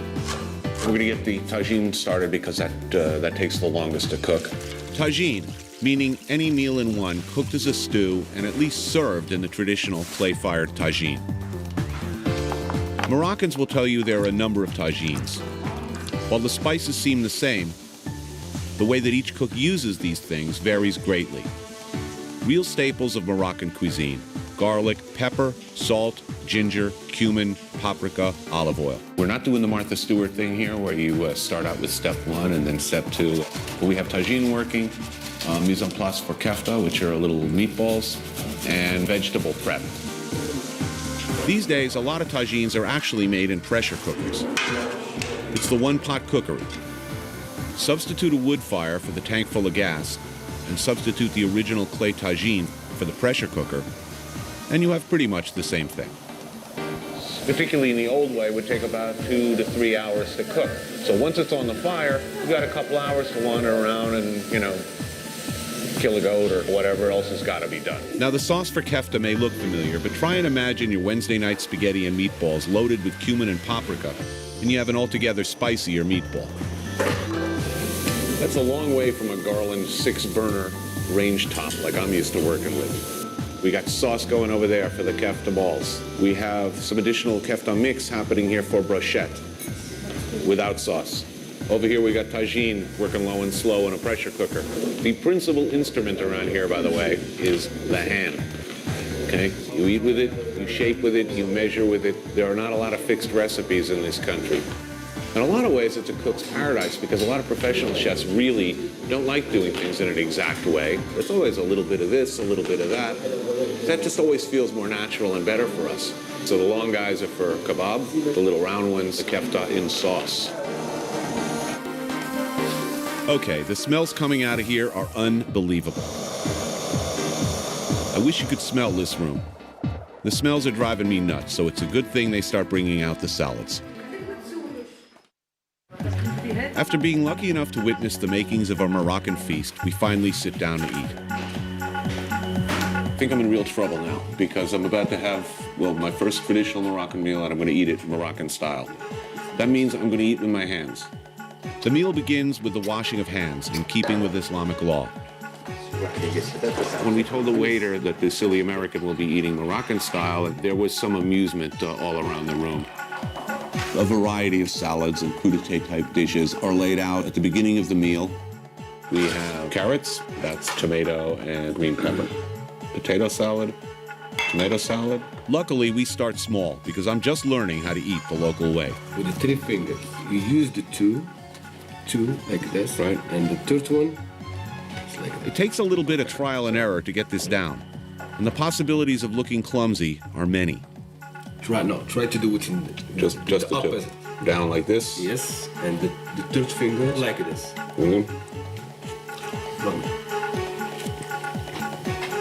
You see? Always this one. It's fantastic. Same thanks to this one. As we dig into the salads, my handling skills improve a little bit. The plates keep coming, each bringing something new and colorful to the table. Basically, kefta kebab? Kefta shish kebab, yes. We saw the mix being made. I noticed when you break your bread, you see you shaping it a little bit so that it's easier. You either take the center out, or you... I don't eat that. I don't want to become fat. Oh, that's your personal choice. Okay. So this is not a Moroccan thing, it's an Abdul thing. So that's the little kefta balls that we saw before. Yes, and cooked in tomato sauce with egg, I see. It's hot to watch out. I can get this still down. It's really good. It's also a very traditional dish. And kefta, particularly good in Moulay Idris. Yes. How'd I do? You do well. Okay, I didn't embarrass my country and my... No, you do as well. After eating, the Moroccans have a strange but not unpleasant custom of defumigating themselves and others with incense and rose water. Oh yeah. I feel better already.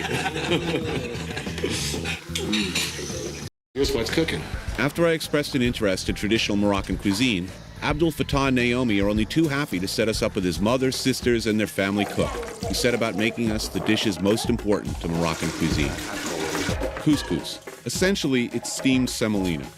It's sort of the pasta of Moroccan cuisine. Not that instant stuff you've seen poured out of a packet. Get that. This is a couscousière. The little holes in the bottom of this thing sits over some boiling water and steams slowly. They take this stuff very, very seriously around here. We got the couscous itself, but it implies stuff that comes with it as well. Lamb, carrot, onion, squash, cabbage, some fresh peas, tomato, chickpeas, and I'm guessing that this is going to generate some pretty nice sauce. And we're also making pastilla, which is a very traditional dish around these parts. It's essentially a pigeon pie This is really difficult to make, and it can take 2 days. What we're doing is making basically an ultra-thin, crepe-like object. Finished product will look like this. As you can see, even holding this is difficult. Like phyllo, but a little more elastic. This would cause any professional I know to start weeping. That's really hard. While Mom works on the Pastilla dough, the couscous is on round 2. The couscous is cooked 3 times. In between each time, it's rubbed between the hands. It seems to expand and become airier.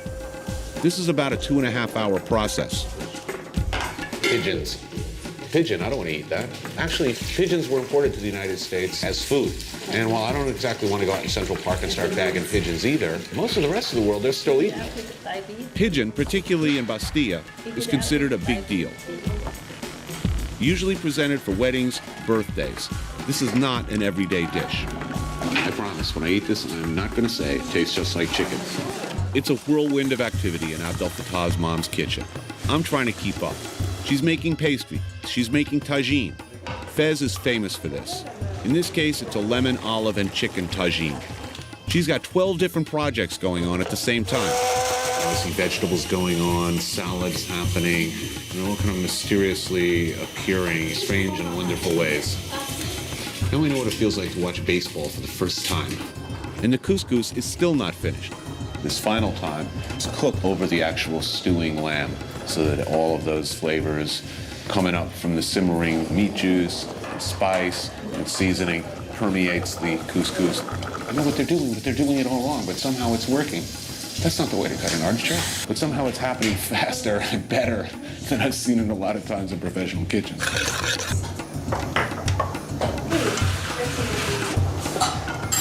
Mom tells me that the pigeon stays overnight so that the flavors marry up. One of the really interesting things about Moroccan cuisine is you're going to see the same ingredients popping up again and again, and yet even the same dish from cook to cook is going to have its own subtle but distinct flavor. What I'm missing in my kitchen, what you're probably missing in your kitchen, is this, trained hands. They say, by the way, that scads of information is communicated just through the preparation of food. Husbands can tell the mood of their wives by the slightest difference of spice she uses in preparing an everyday dish. Like Islamic art, one is operating under very rigid guidelines. Within those guidelines, individuals find a way to express themselves. These ladies have been cranking it out all morning. I'm looking forward to seeing if it was all worth the effort. As any local will tell you, the best place to eat real Moroccan food is in a private home. And I'm lucky that Abdel Fattah's family has been slaving away to make this mountain of couscous for us. I'm afraid to poke that with a spoon. It'll crush me. It's beautiful. Can I serve you? Yes, please. I don't think I have the requisite skills. These are the roasted green peppers that we saw going with a little tomato and dressing. That I recognize from before. That's artichoke, cucumber, green salad. Zaluka. Zaluka. That's what you call eggplant. Eggplant? And Zaluka means slimy. Oh, really? I can't call anything slimy on my menu. It's just not a selling point. This is ruined couscous in New York for me. You know, we do the instant and it's sort of a glutinous mass. This is wonderful. They take their couscous very, very seriously in Morocco. Eating this fluffy, ethereal stuff, it's a world apart from any couscous I've ever had. Is this like a once-a-week thing? Every Friday? Well, Friday being a holy day, some people aren't working, so it's usually a family day, and it's a good excuse for cooking a big dish. Small portions aren't a thing around here, are they? The couscous was tremendous, but I feel like I need to walk off my meal. So I wandered to the souk. A souk is a central marketplace inside of Medina. It's a twisting, cavernous labyrinth of people, selling just about everything there is that one could possibly imagine selling. Everywhere you look, the food is ultra fresh, brought in each and every day, believe it or not, by mule.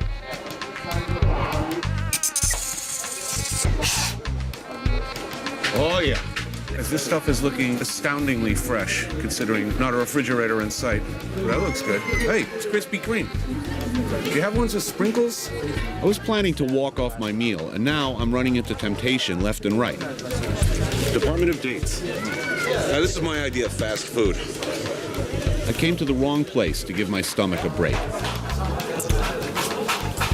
think I'll pass on the snails. It's early yet. After stuffing my face with all sorts of goodies in the market, I see this crepe-looking thing. I've got to try this. Yeah, I think one of these with a little bit of that stuff in it, whatever it is, you'd eat that, right? I hope it's sweet. Please, God, I mean, don't let that be kidney paste or anything.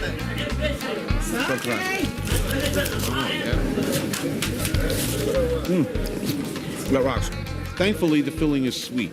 Ground up dates, spices, cinnamon, nothing too alarming. It's delicious.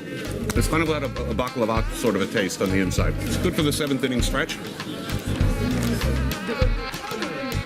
It's no easy task navigating the labyrinth of the old city streets. Before I'm even out of bed, Abdel Fattah's mom is in the kitchen finishing the Pastilla pigeon pie she started the day before. Well, what's cooking? You stripped meat from the pigeon. Clearly it's been slowly stewed until soft and shreddable. Mom's got ahead of me here. This is a thin crepe-like substance called waka. Sugar, toasted almonds we're seeing going down. A layer of almost scrambled egg. Now we're filling the pie. Got that cinnamon, almond, poultry-ish flavor going on. It's really aromatic. Another layer. Kind of got that lasagna thing going on. You use an egg to glue it all together. And we're wrapping it all up. Clearly you don't want it to leak.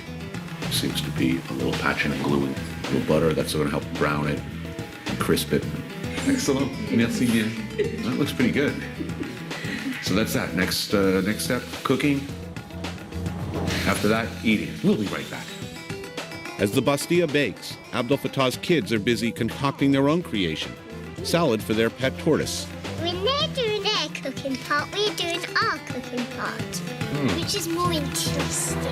See, my thinking is, you could put these in the freezer, and then every time a vegan comes over, you could just pop out one cube and you'd be ready for them. You know, I've been traveling a lot lately. I've eaten many, many things on that. It looks pretty tasty. Of course, for a tortoise, of course. Once again, I wish this was in smell-o-vision because it smells really good in here. Come on, how can you resist anything covered in powdered sugar and cinnamon?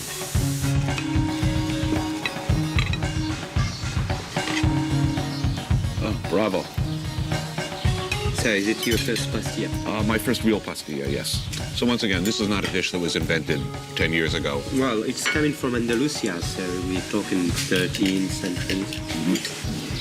This dish has everything.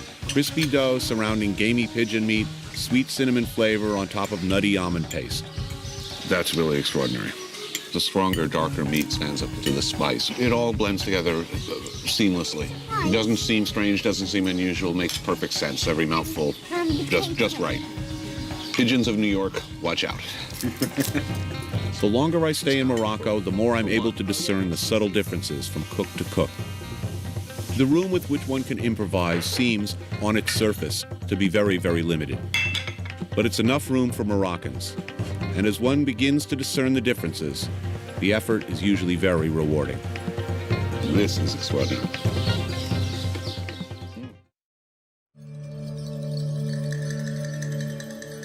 Salvador, the African heartland of Brazil.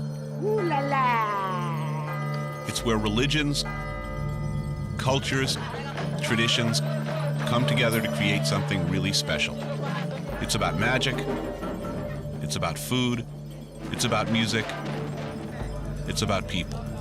It's a whole different world here. But let's start someplace a little more familiar.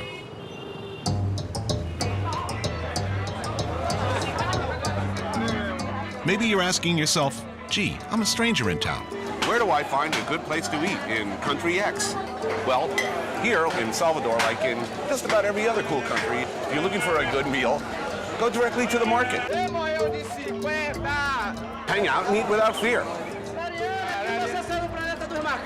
I have every confidence we're going to find like good stuff to eat here. Whoa, watch your back. Now, is it my sunglasses or what I had to drink last night, or is that an incredible color over here? You know, you see certain constants when you travel around the world like I do. Like, you see all these ready-made kits of the nasty bits. Keep that knife away from me, dude. Little packets geared towards people who don't have a lot of money, go to the market and get it. I mean, you see like 75% of the stuff that seems to be sold here in the meat department are the good parts. The guts, the heads, the hooves, the snouts. Looks like a windpipe to me. Blood cake, which some of our older students will recognize from the Portugal show. Fried shrimp, palm oil, chili peppers, coconut. Classic elements of Bahian cuisine. Let's find out where the snacks are at. Ah, yes. Tasty mystery bits on a wheel rim grill. I mean, come on, what's not to like? It looks like some sort of a chicken, some mysterious looking sausage and a bit of beef or beef heart or organ meat. I mean, come on, that looks good. Not only is the grill happening, but I've managed to make a new friend or two. Stay right there. You have 2 coca? Whenever I'm on the road, I like to export American values whenever possible. Okay, I got sausage, I got some sort of, I don't know, one of your lesser cuts of beef. Oh, pork, right. I'll hook up my little friend here. I hope he's hungry. You guys hungry? Hey, guys. You share with him, too, okay? Para dos. Sausages and mystery meat. It's a beautiful thing. And I've got 2 new friends and bodyguards. Hey, I'm building a crew already. All right, the wheel rim grill was cool. But I'm ready to dig a little deeper. A lot of good stuff here. I'm having what I'm told is sort of a typical thing to eat around here, moqueca. Moqueca, as I understand it, is a soup-type thing involving dried beef, leg, fresh beef, whatever that means. I suspect there's some nasty bits involved. Listen, how can you go wrong? It's hot, it's liquid, it comes in a bowl. There are lots of locals sitting around eating it. It's got to be good, right? To prime my palate for the main entree, my friends at the food stand hooked me up with a bowl of beef broth-based porridge. Thank you. You get all your fried meat, your fresh meat, your nasty bits. You cook them in broth, haul out and serve. The broth then is thickened with manioc flour to become this porridgey, gruely, and very delicious sort of substance, which you can jack with a nuclear hot salsa. Yeah, this is good. Just like in many other places, what was created by the very poor out of necessity is now a mainstay of the country's cuisine. But I digress. I believe there's some mystery meat to be had. Oh, yes. Pleasure is not always pretty. My old friend Jose, my Portuguese boss back in Leal, he's going to start heavy breathing when he sees this. Like, I don't even know what this piece is. I probably don't want to know, but it's really good. I know you're out there, you're saying, oh, dude, how could he put that in his mouth? That looks nasty. Well, as every chef knows, that's where the flavor is. I pity the fool who doesn't like this. Oh, that's wonderful. It's kind of like pastrami, only different. Organ meat and beer. What's that beer buzz early in the morning that Sheryl Crow song? There's no line about organ meat in that song, is there? Good, I like it. Thank you, my good man.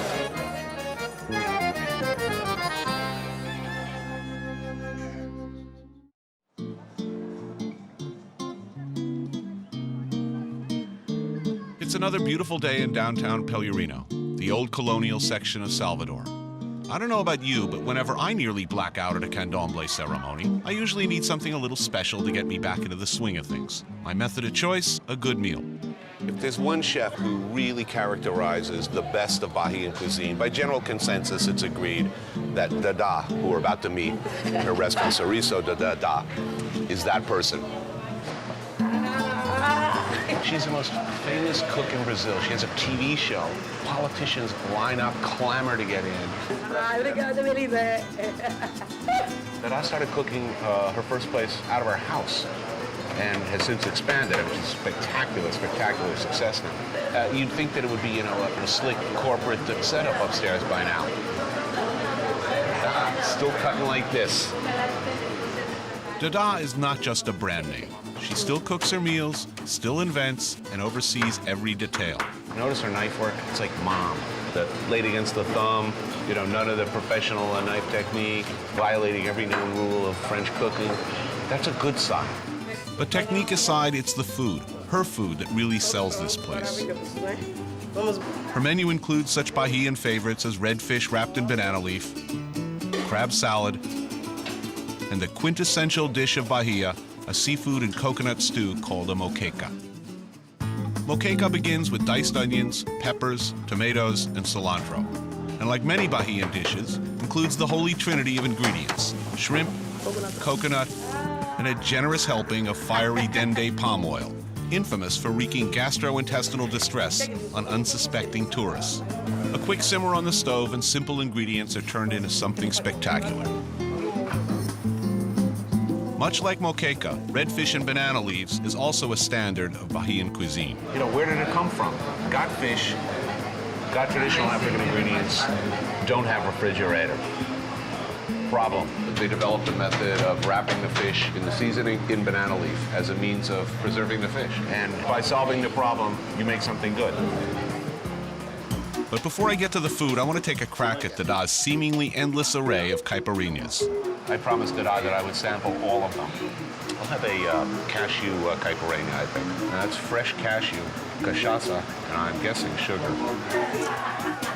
Oh, yeah. All right, more. Jumbo, or something like that, or umbu. It's a little sweet for me. Pineapple. I haven't had pineapple. A little too Don Ho, I don't know. I think I'll have another one of these bad boys. Honey bubble. God, I'm drinking a lot of these things here. Next. Okay, before I wind up face down on the table, I think it's time for some food. Fish and butter. Oh, yeah. Yeah. Beautiful thing. Oh, look at that. Moqueca. Oh, my crab. First. Good. With so much before me, I decide to start with a crab salad and work my way up. Look, I love the crab coral. Look at this little piece of crab coral in there. The crab rope. Oh, that's fantastic. And texture, too. You got a lot of different textures going on here. Like this stuff, it's like eating sand, you know, but a delicious, magical sand. Whole different spectrum of flavors. All right, a quick deboning and we're on to round two. The red fish and banana leaf. To accompany the fish, Dada has made a spicy sauce of chiles, dried shrimp, and more dende oil. These are not shy about flavor. It says reaches down your throat, grabs you by the heart, and yanks. Oh, yeah. That's great. The fish is incredible, but I can't hold out any longer. I've been gaping in wonder and anticipation at that beautiful moqueca for too long. Oh, yeah. Look at that color. Is that psychedelic delicious or what? Look at that. Oh, tell me that's not pretty. Tell me that's not gorgeous. Incredible. But this stuff ain't for the faint of heart. It packs some serious heat. Sweating. Full flop sweat. Heat. Of course, there's only one remedy for some powerful thirst around here. Yeah, this is a passion fruit caipirinha. Slimy with little chewy, delicious seeds that go popping right up into your brain. Oh yeah. You've never tasted anything like it. It's magic. I've always felt that food at its best is a reflection of the person who made it. Thank you. And an afternoon at Soriso de Dada is an extension, a reflection of the woman herself, her personality and her passion. Another example of the magic that seems to be everywhere down here. In the streets, the music, the people. Hopefully just not in my lower intestine.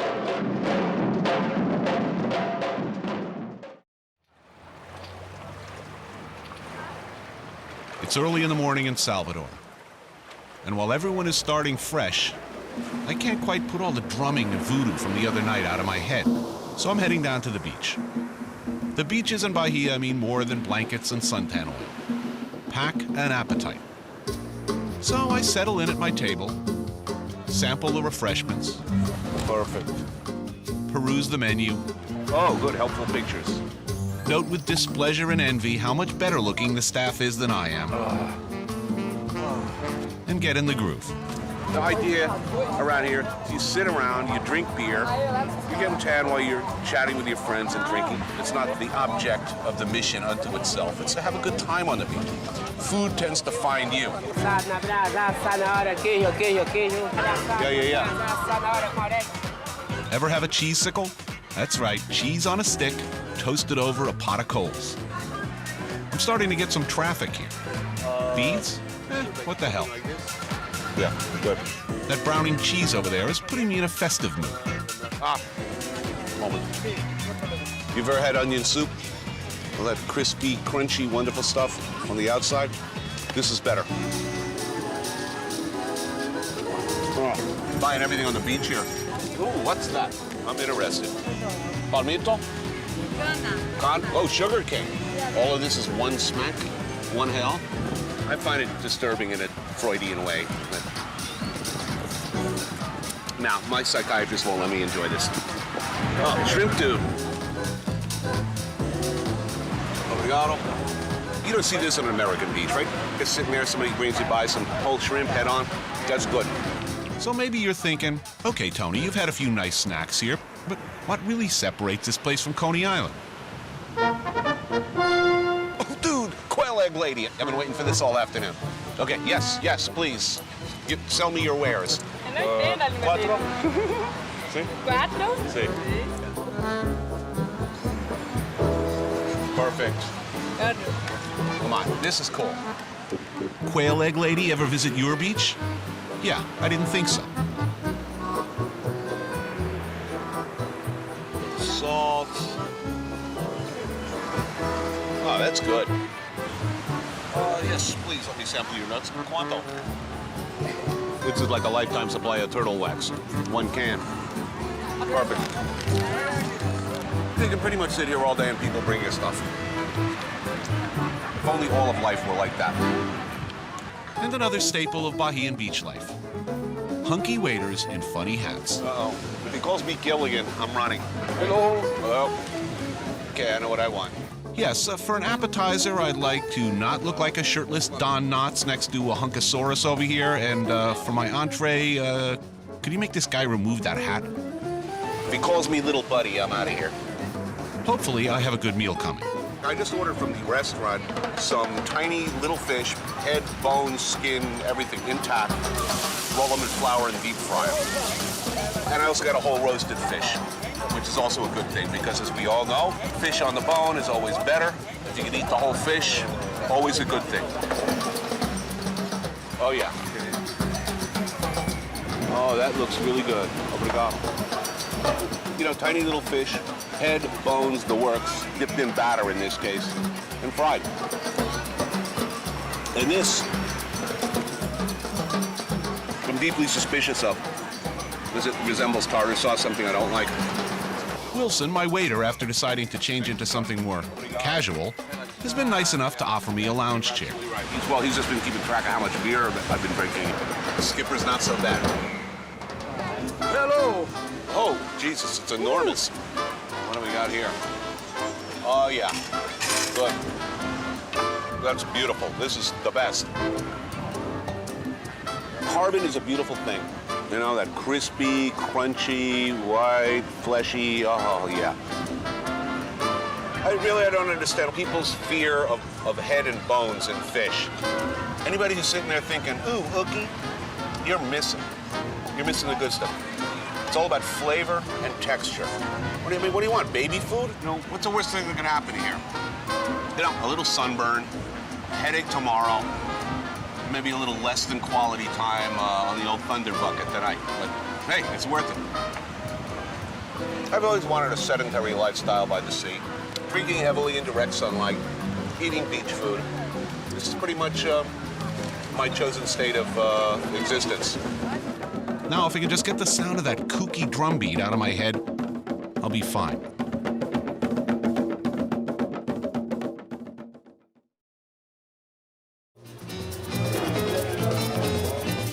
San Pedro Fish Market. This is dizzying. Row after row of fish, stall after stall. It's sort of like a fish mall. But apparently I set off the gringo alarm. After only 5 minutes, someone arrives proclaiming herself to be my guide. Only she doesn't speak English. I'm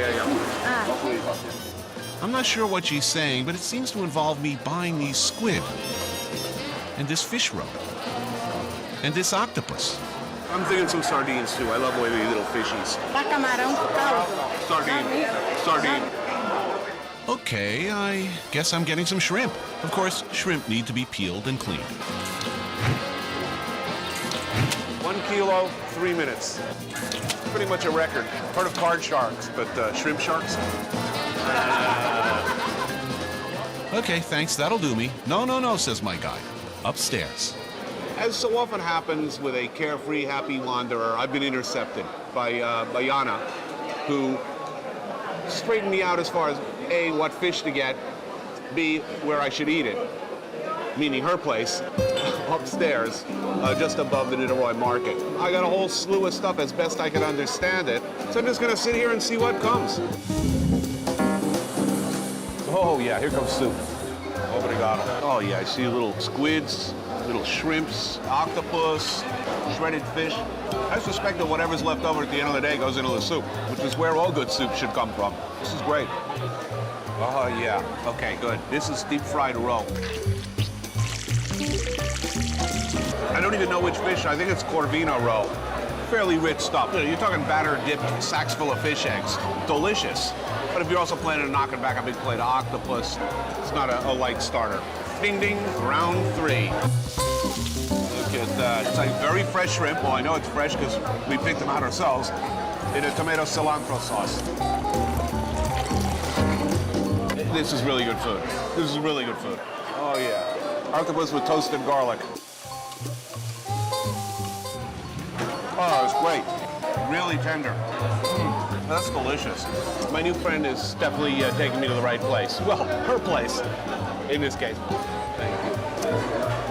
It's a wonderful meal.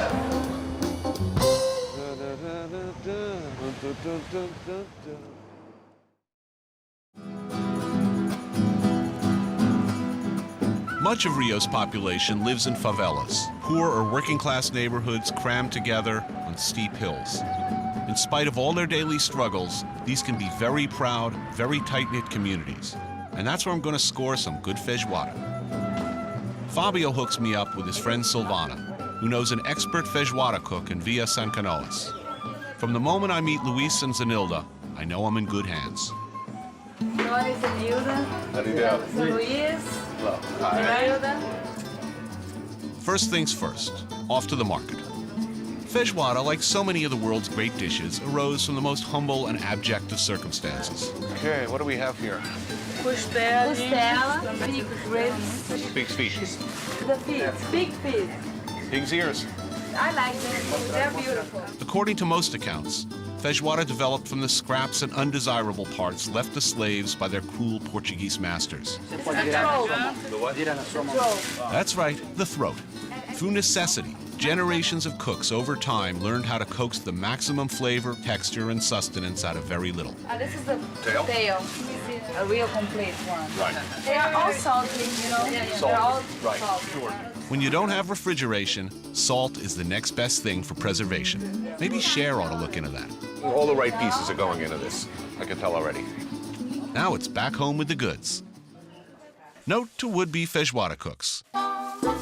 The nature of some of its ingredients requires some otherwise unorthodox preparation strategies. Watch it, that tailbone can be a little rough. Boned up on how to prepare an ear? And don't forget about all the salt. She's boiling the meat to take the salt out. She'll do this 3 times, okay? It takes a little long. Yeah, about an hour long. Enough time to sort through all your black beans, for example. 1,246, 1,247. When the meat is finally desalted, Zanilda pulls out her pressure cooker. In go the beans. What would have taken all day to stew will now only take another hour. Good. Remember, I've been fasting all day. While the feijoada is approaching critical mass, Zanilda fries up some greens and makes the farofa. Farofa is the manioca flour fried with oil, garlic, onion, sausage, and bacon. More pig, more parts of the pig. For the last 15 minutes, Zanilda seasons the feijoada, and then it's time to eat. Beautiful colors. You know? Muted orange, rich green, white, black, British browns. It's great. Excellent. That's great. It's delicious. Great. Really good. It's good. It's fantastic. Please, tell them this is really good meal. I'm really enjoying myself. I keep coming back to the question, when is food good? And the answer always begins with proud cooks. People who take pride in performing what really amounts to alchemy. Here, dinner is important. We all sit and talk for hours, and the feijoada is the gravity that pulls the whole family inward. Saúde. Saúde. Saúde. The history of cuisine is often a history of poverty and struggle, where it's the skill of the cook that makes the food rise above circumstances. Feijoada is a classic, maybe the best example of that magic. Yeah.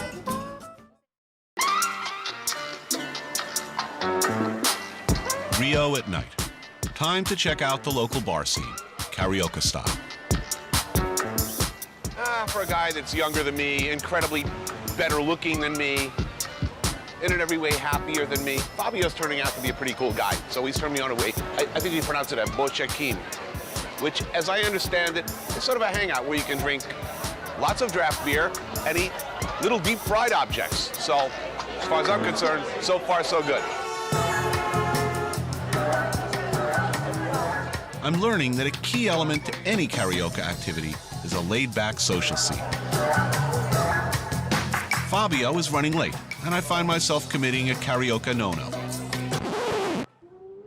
Sitting alone at a bar. I mean really alone. Wow, this is some damn riveting footage. Yeah, this is in the show.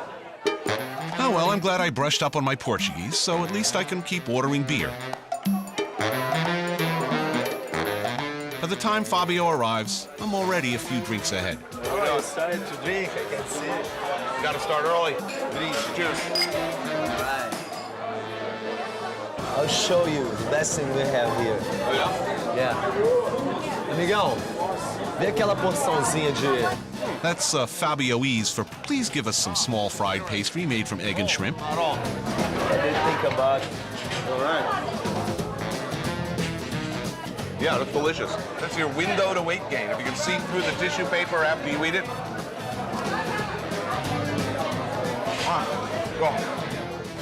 Tony, yeah. You are learning fast about how to be a carioca. I think we share a lot of the same philosophy. I think that carioca don't have a good place to live. I like the beach. And eating good food. Having sex. And to be healthy, you know, doing exercise. It's all good, except for the exercise. I'm with you, except for the exercise. So, I've got one major thing to work on. Tomorrow, salad. Yeah. I don't want to sit straight-jacketed in front of a white tablecloth waiting for a rude French waiter to notice me. Do you? So thank God for people like Ross Bushman, proprietor of the freedom fighter Ital Shack. This is where everything happening. He's a bit of a local legend and proudly Rastafarian. I like farming communities everywhere. We share a worldview on a number of burning issues. The blessing, Rastafari. I'm famously not a vegetarian and not sympathetic to vegetarians, but I like Rastafarians. I've been driving by Ross's place for years. Even after I heard about it from my friend Bulldog, I wasn't sure if he was kidding. It's not the most approachable business I've patronized. Yes, we're blessing. Rastafari. See you, man. Thanks for having me. Bulldog there. Bulldog. Hey, what's up? Bulldog's a friend and local DJ. Pleasure. For yourself. What's up? What's on the menu? What's on the menu today, Ross? That we will sit later and you will taste it later because it's a special. It's simple. If you eat conscious, you think conscious. If you eat healthy, you think healthy. I mean, if you eat garbage, you think garbage too. I believe that. This is some ganja leaf. As you can tell, this ain't drinks on the Lido deck with gopher. What better way to work up an appetite than with some ganja leaf tea? We're making the tea and we put it in the fridge and we're having a nice time. I'm feeling all those Food Network memos just flushing right out of my head. to heal. It's good for your mind, good for relaxation. It against all disease. Okay, don't get all excited. The leaf part is the drug-free part. So this is about as strong as a bottle of Snapple. I'm just leaf. I didn't like herb tea till this I like. My kind of place. No shoes, like the people, like the ambience. I'm halfway there. I have every expectation of a good meal.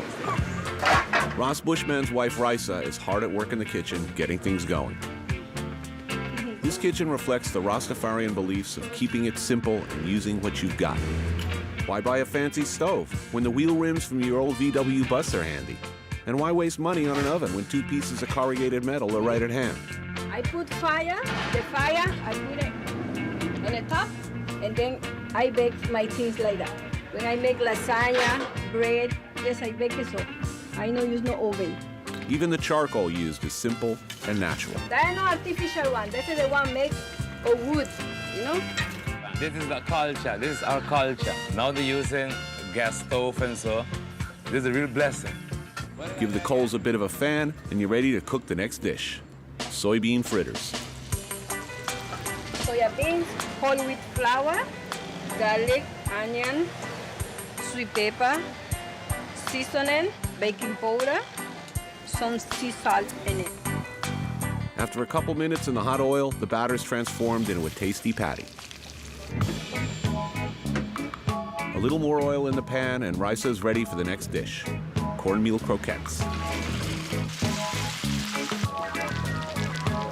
One last turn of the greens, and the meal is ready. And on cue, Ross arrives to give the food his blessings. You just give thanks because these things, them is healthy food. And if you eat healthy, you can think healthy, you understand? I find a sleeping dog is often an indicator of a good meal also. Bare feet, sleeping animals nearby. Good blessing. Meat or no meat, I'm ready to dig in. Say when I can grab some. This spread looks amazing, but I can't help wondering, where are the eating utensils? Utensils? Yeah. They're in there. Oh, okay. You eat it with a piece of a coconut shell. That's your utensils. Oh, that's the thing?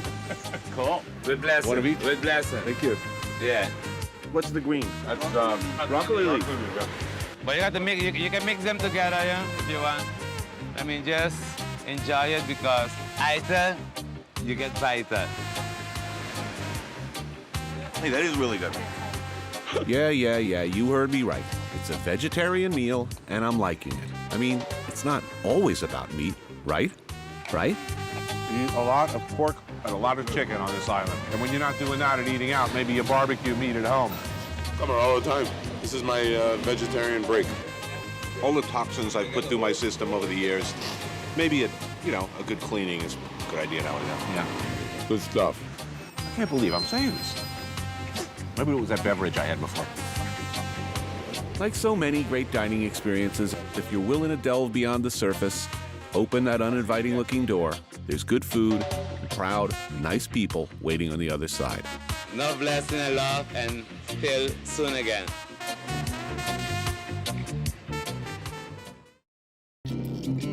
Food should come from a place. It should come from somebody. It should, at its best, reflect culture, location, and the cook. And a great example is Poulet d'Orléans. Real classic Antillean specialties. Really, the full spectrum, and also famous for their fresh-killed chicken. We eat well. This is a typical Antillean house, a place with a lot of history. Chef, good to see you again. So, what am I eating tonight? Tony, one of the best and most respected chefs on the island, cooks, and his sons serve and help out. You are in some way related to the chef, is that right? Yes. He's our father. But this is a way to solve a lot of my problems in New York. All my floor staff should be related to me by blood. What they serve, unsurprisingly, is some of the best fresh-killed Creole-style chicken on the planet. And an array of well-prepared Caribbean Creole specialties like boudin, conch, akra, stuffed crabbacks, and seafood. That's the international signal that the chef wants the floor staff. I like that. Oh, what do we have here? Yeah, boudin lambi. That's in French. Boudin lambi means boudin conch, and I brought in garlic bread. Oh, this is great. And the garlic butter was made by my brother. Oh, yeah? Yes. Outstanding. And that wonderful creamy, gooey, spicy texture. You don't see a lot of this where I come from. I don't think they have conch in the Hudson. Not only are my new friends deft in the fine art of food service, but they're well versed in a number of subjects, like cars, If you see an accident on the hill, it's a $20 charge. why this island is great, We have nice people here. For the beaches, I like the girls. and a general concern for my career. Yeah. does the boss yell at you? You know, the smoking, can you really have to smoke all the time and stop cursing on camera? Food Network. Yeah. I think I know what's wrong. So while these future Food Network executives ponder my career, Dad's back in the kitchen moving on the fresh conch. We're going to operate it. So it's cut in half. So you can place the stuffing inside. Fish stuffing. It's a very delicious dish. The Creole sauce. A few minutes in the oven, and it's good to go. Oh, thank you very much. This is really good. Tender, too. Conch in the hands of anything less than an expert can be really tough. Yeah, let me get a chicken. It's ready. The chicken's been marinated for 24 hours. Roasted, the juices saved and mixed with Creole sauce to be used for basting. Oh, fantastic. Half a chicken Creole. Now, this is what I came for. This is what you're famous for. Thank you so much. Bon appetit. That's good appetite. Oh man, the difference between a mass-produced, crummy supermarket chicken and the real deal is like night and day. This is a noble bird. You know, the best food comes from somebody identifiable. I mean, I always wanted to know who lived in this house, and I always wanted to eat here. It's not just the chicken. There are other reasons to love this place. And it makes me feel all the luckier to be here. Let's put it this way. If you don't give this place a try, you're too dumb to live.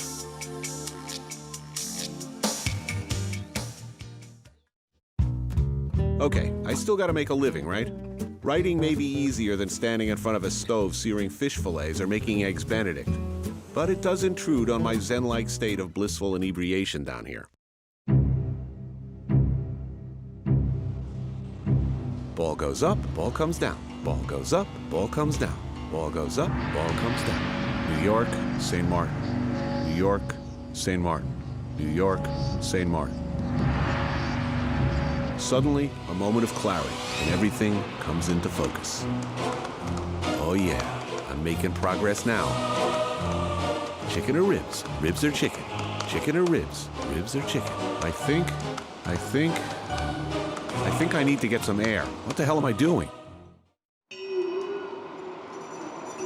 Nothing like a near psychotic episode to kickstart your appetite. On the island of St. Martin, barbecue is serious business. A naked light bulb in the dark, a plume of smoke, bare picnic table, waiters who do not look like anyone in your circle of friends. But look closely. Put aside your preconceptions about sterile, cheering, well-lit places. It's all here, man. The ribs themselves seem a little fattier, a little juicier. Oh, they're beautiful, man. The best in the world. Johnny, international man of mystery, he got smart. He probably saw. Do 2 or 3 things well, do it relentlessly, people will find you. That's it. That's what you get at Johnny B. under the tree. All the time, all the ways. Okay, enough with the restaurant plugs already. Let's eat. Oh, look at that. Oh, that's a beautiful thing. Thank you. Johnny B. under the tree, it's all about the ribs. This is good stuff. Nirvana for all us knuckle-dragging carnivores. Tender, tasty, crunchy, flavorful, delicious. An awesome meal. Nothing like a mound of meat to make your worries float away. Maybe, at last, I can put the writings and work and all my other New York City nonsense behind me. Maybe.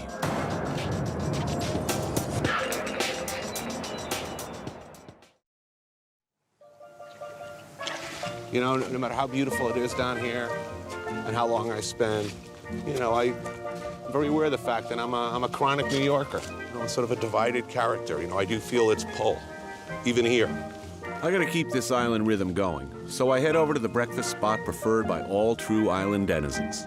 Hi, welcome to here, Miss Windsor Castle.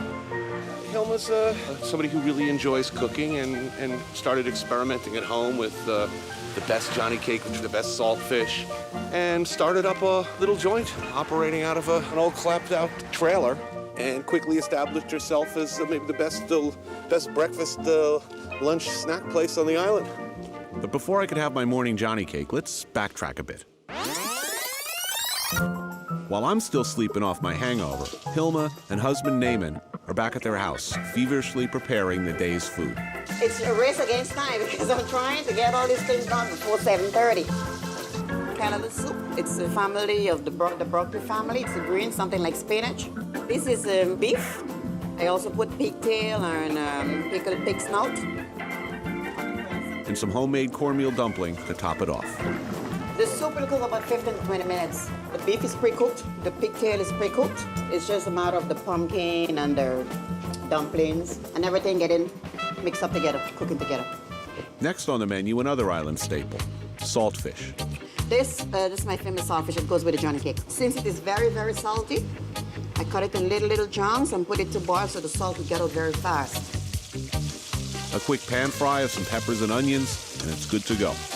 And finally, the cornerstone of any respectable island meal, especially breakfast, the Johnny cake.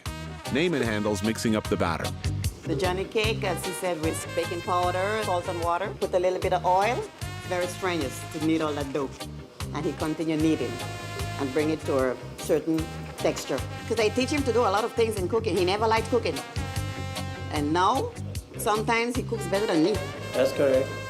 A few trays are loaded up with balls of Johnny cake dough. And with little time to spare, the car's packed and Hilma's off to her diner. Once there, no time is wasted.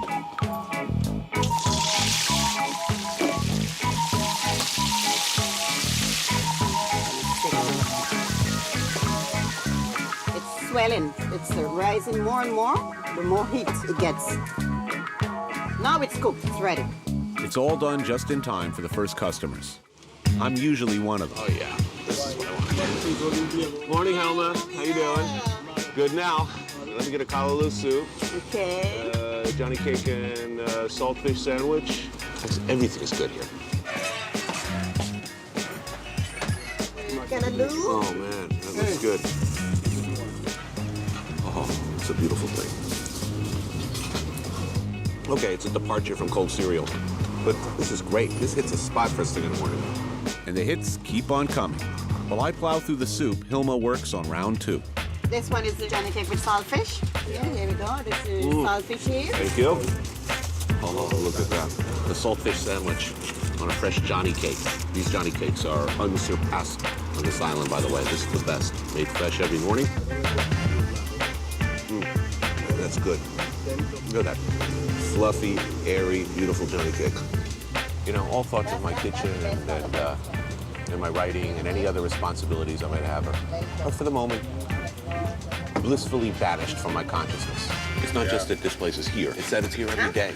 And, you know, after you do it a few times, it becomes part of your regular routine. I mean, it's something you look forward to on a cellular level, and when you go away, it's one of the first things you miss. You miss that routine, waking up, going to Hilma's. You know what some people refer to that soup as? Most of the local guys, What? They say when they want to make a baby, they're going to come and drink some of that soup. They say it's stamina. That's what the guys then say. I don't know, huh? That's what they say. No comment. I don't know if this makes me strong, but what I do know is that it's damn good, and New York seems ever farther away. Hey, thanks a real lot. I'll see you tomorrow. Thanks for stopping here. Okay. All right.